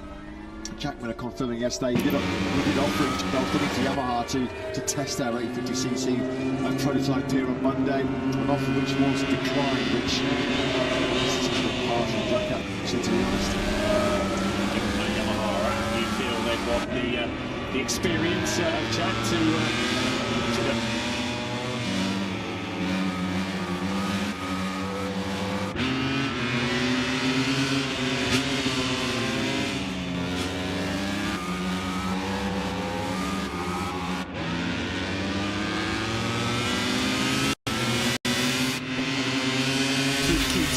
for LCR.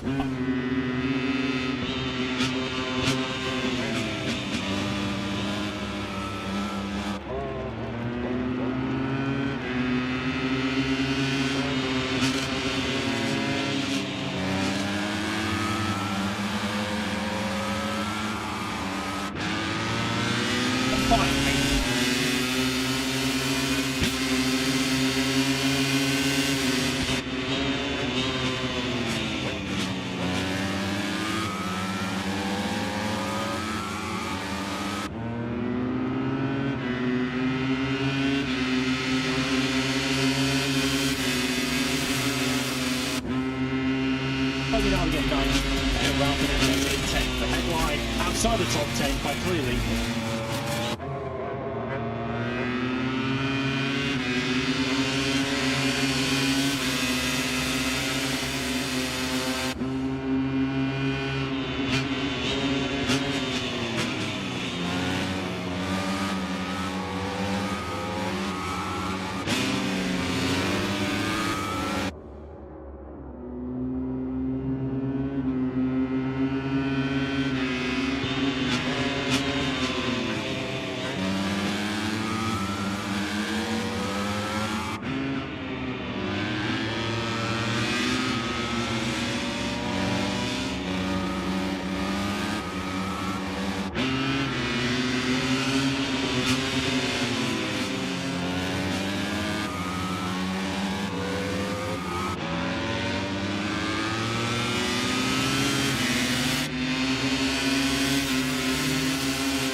Championship. Going into Sprint Saturday, the Japanese are both fastest on Friday here in the Grand Prix of Czechia.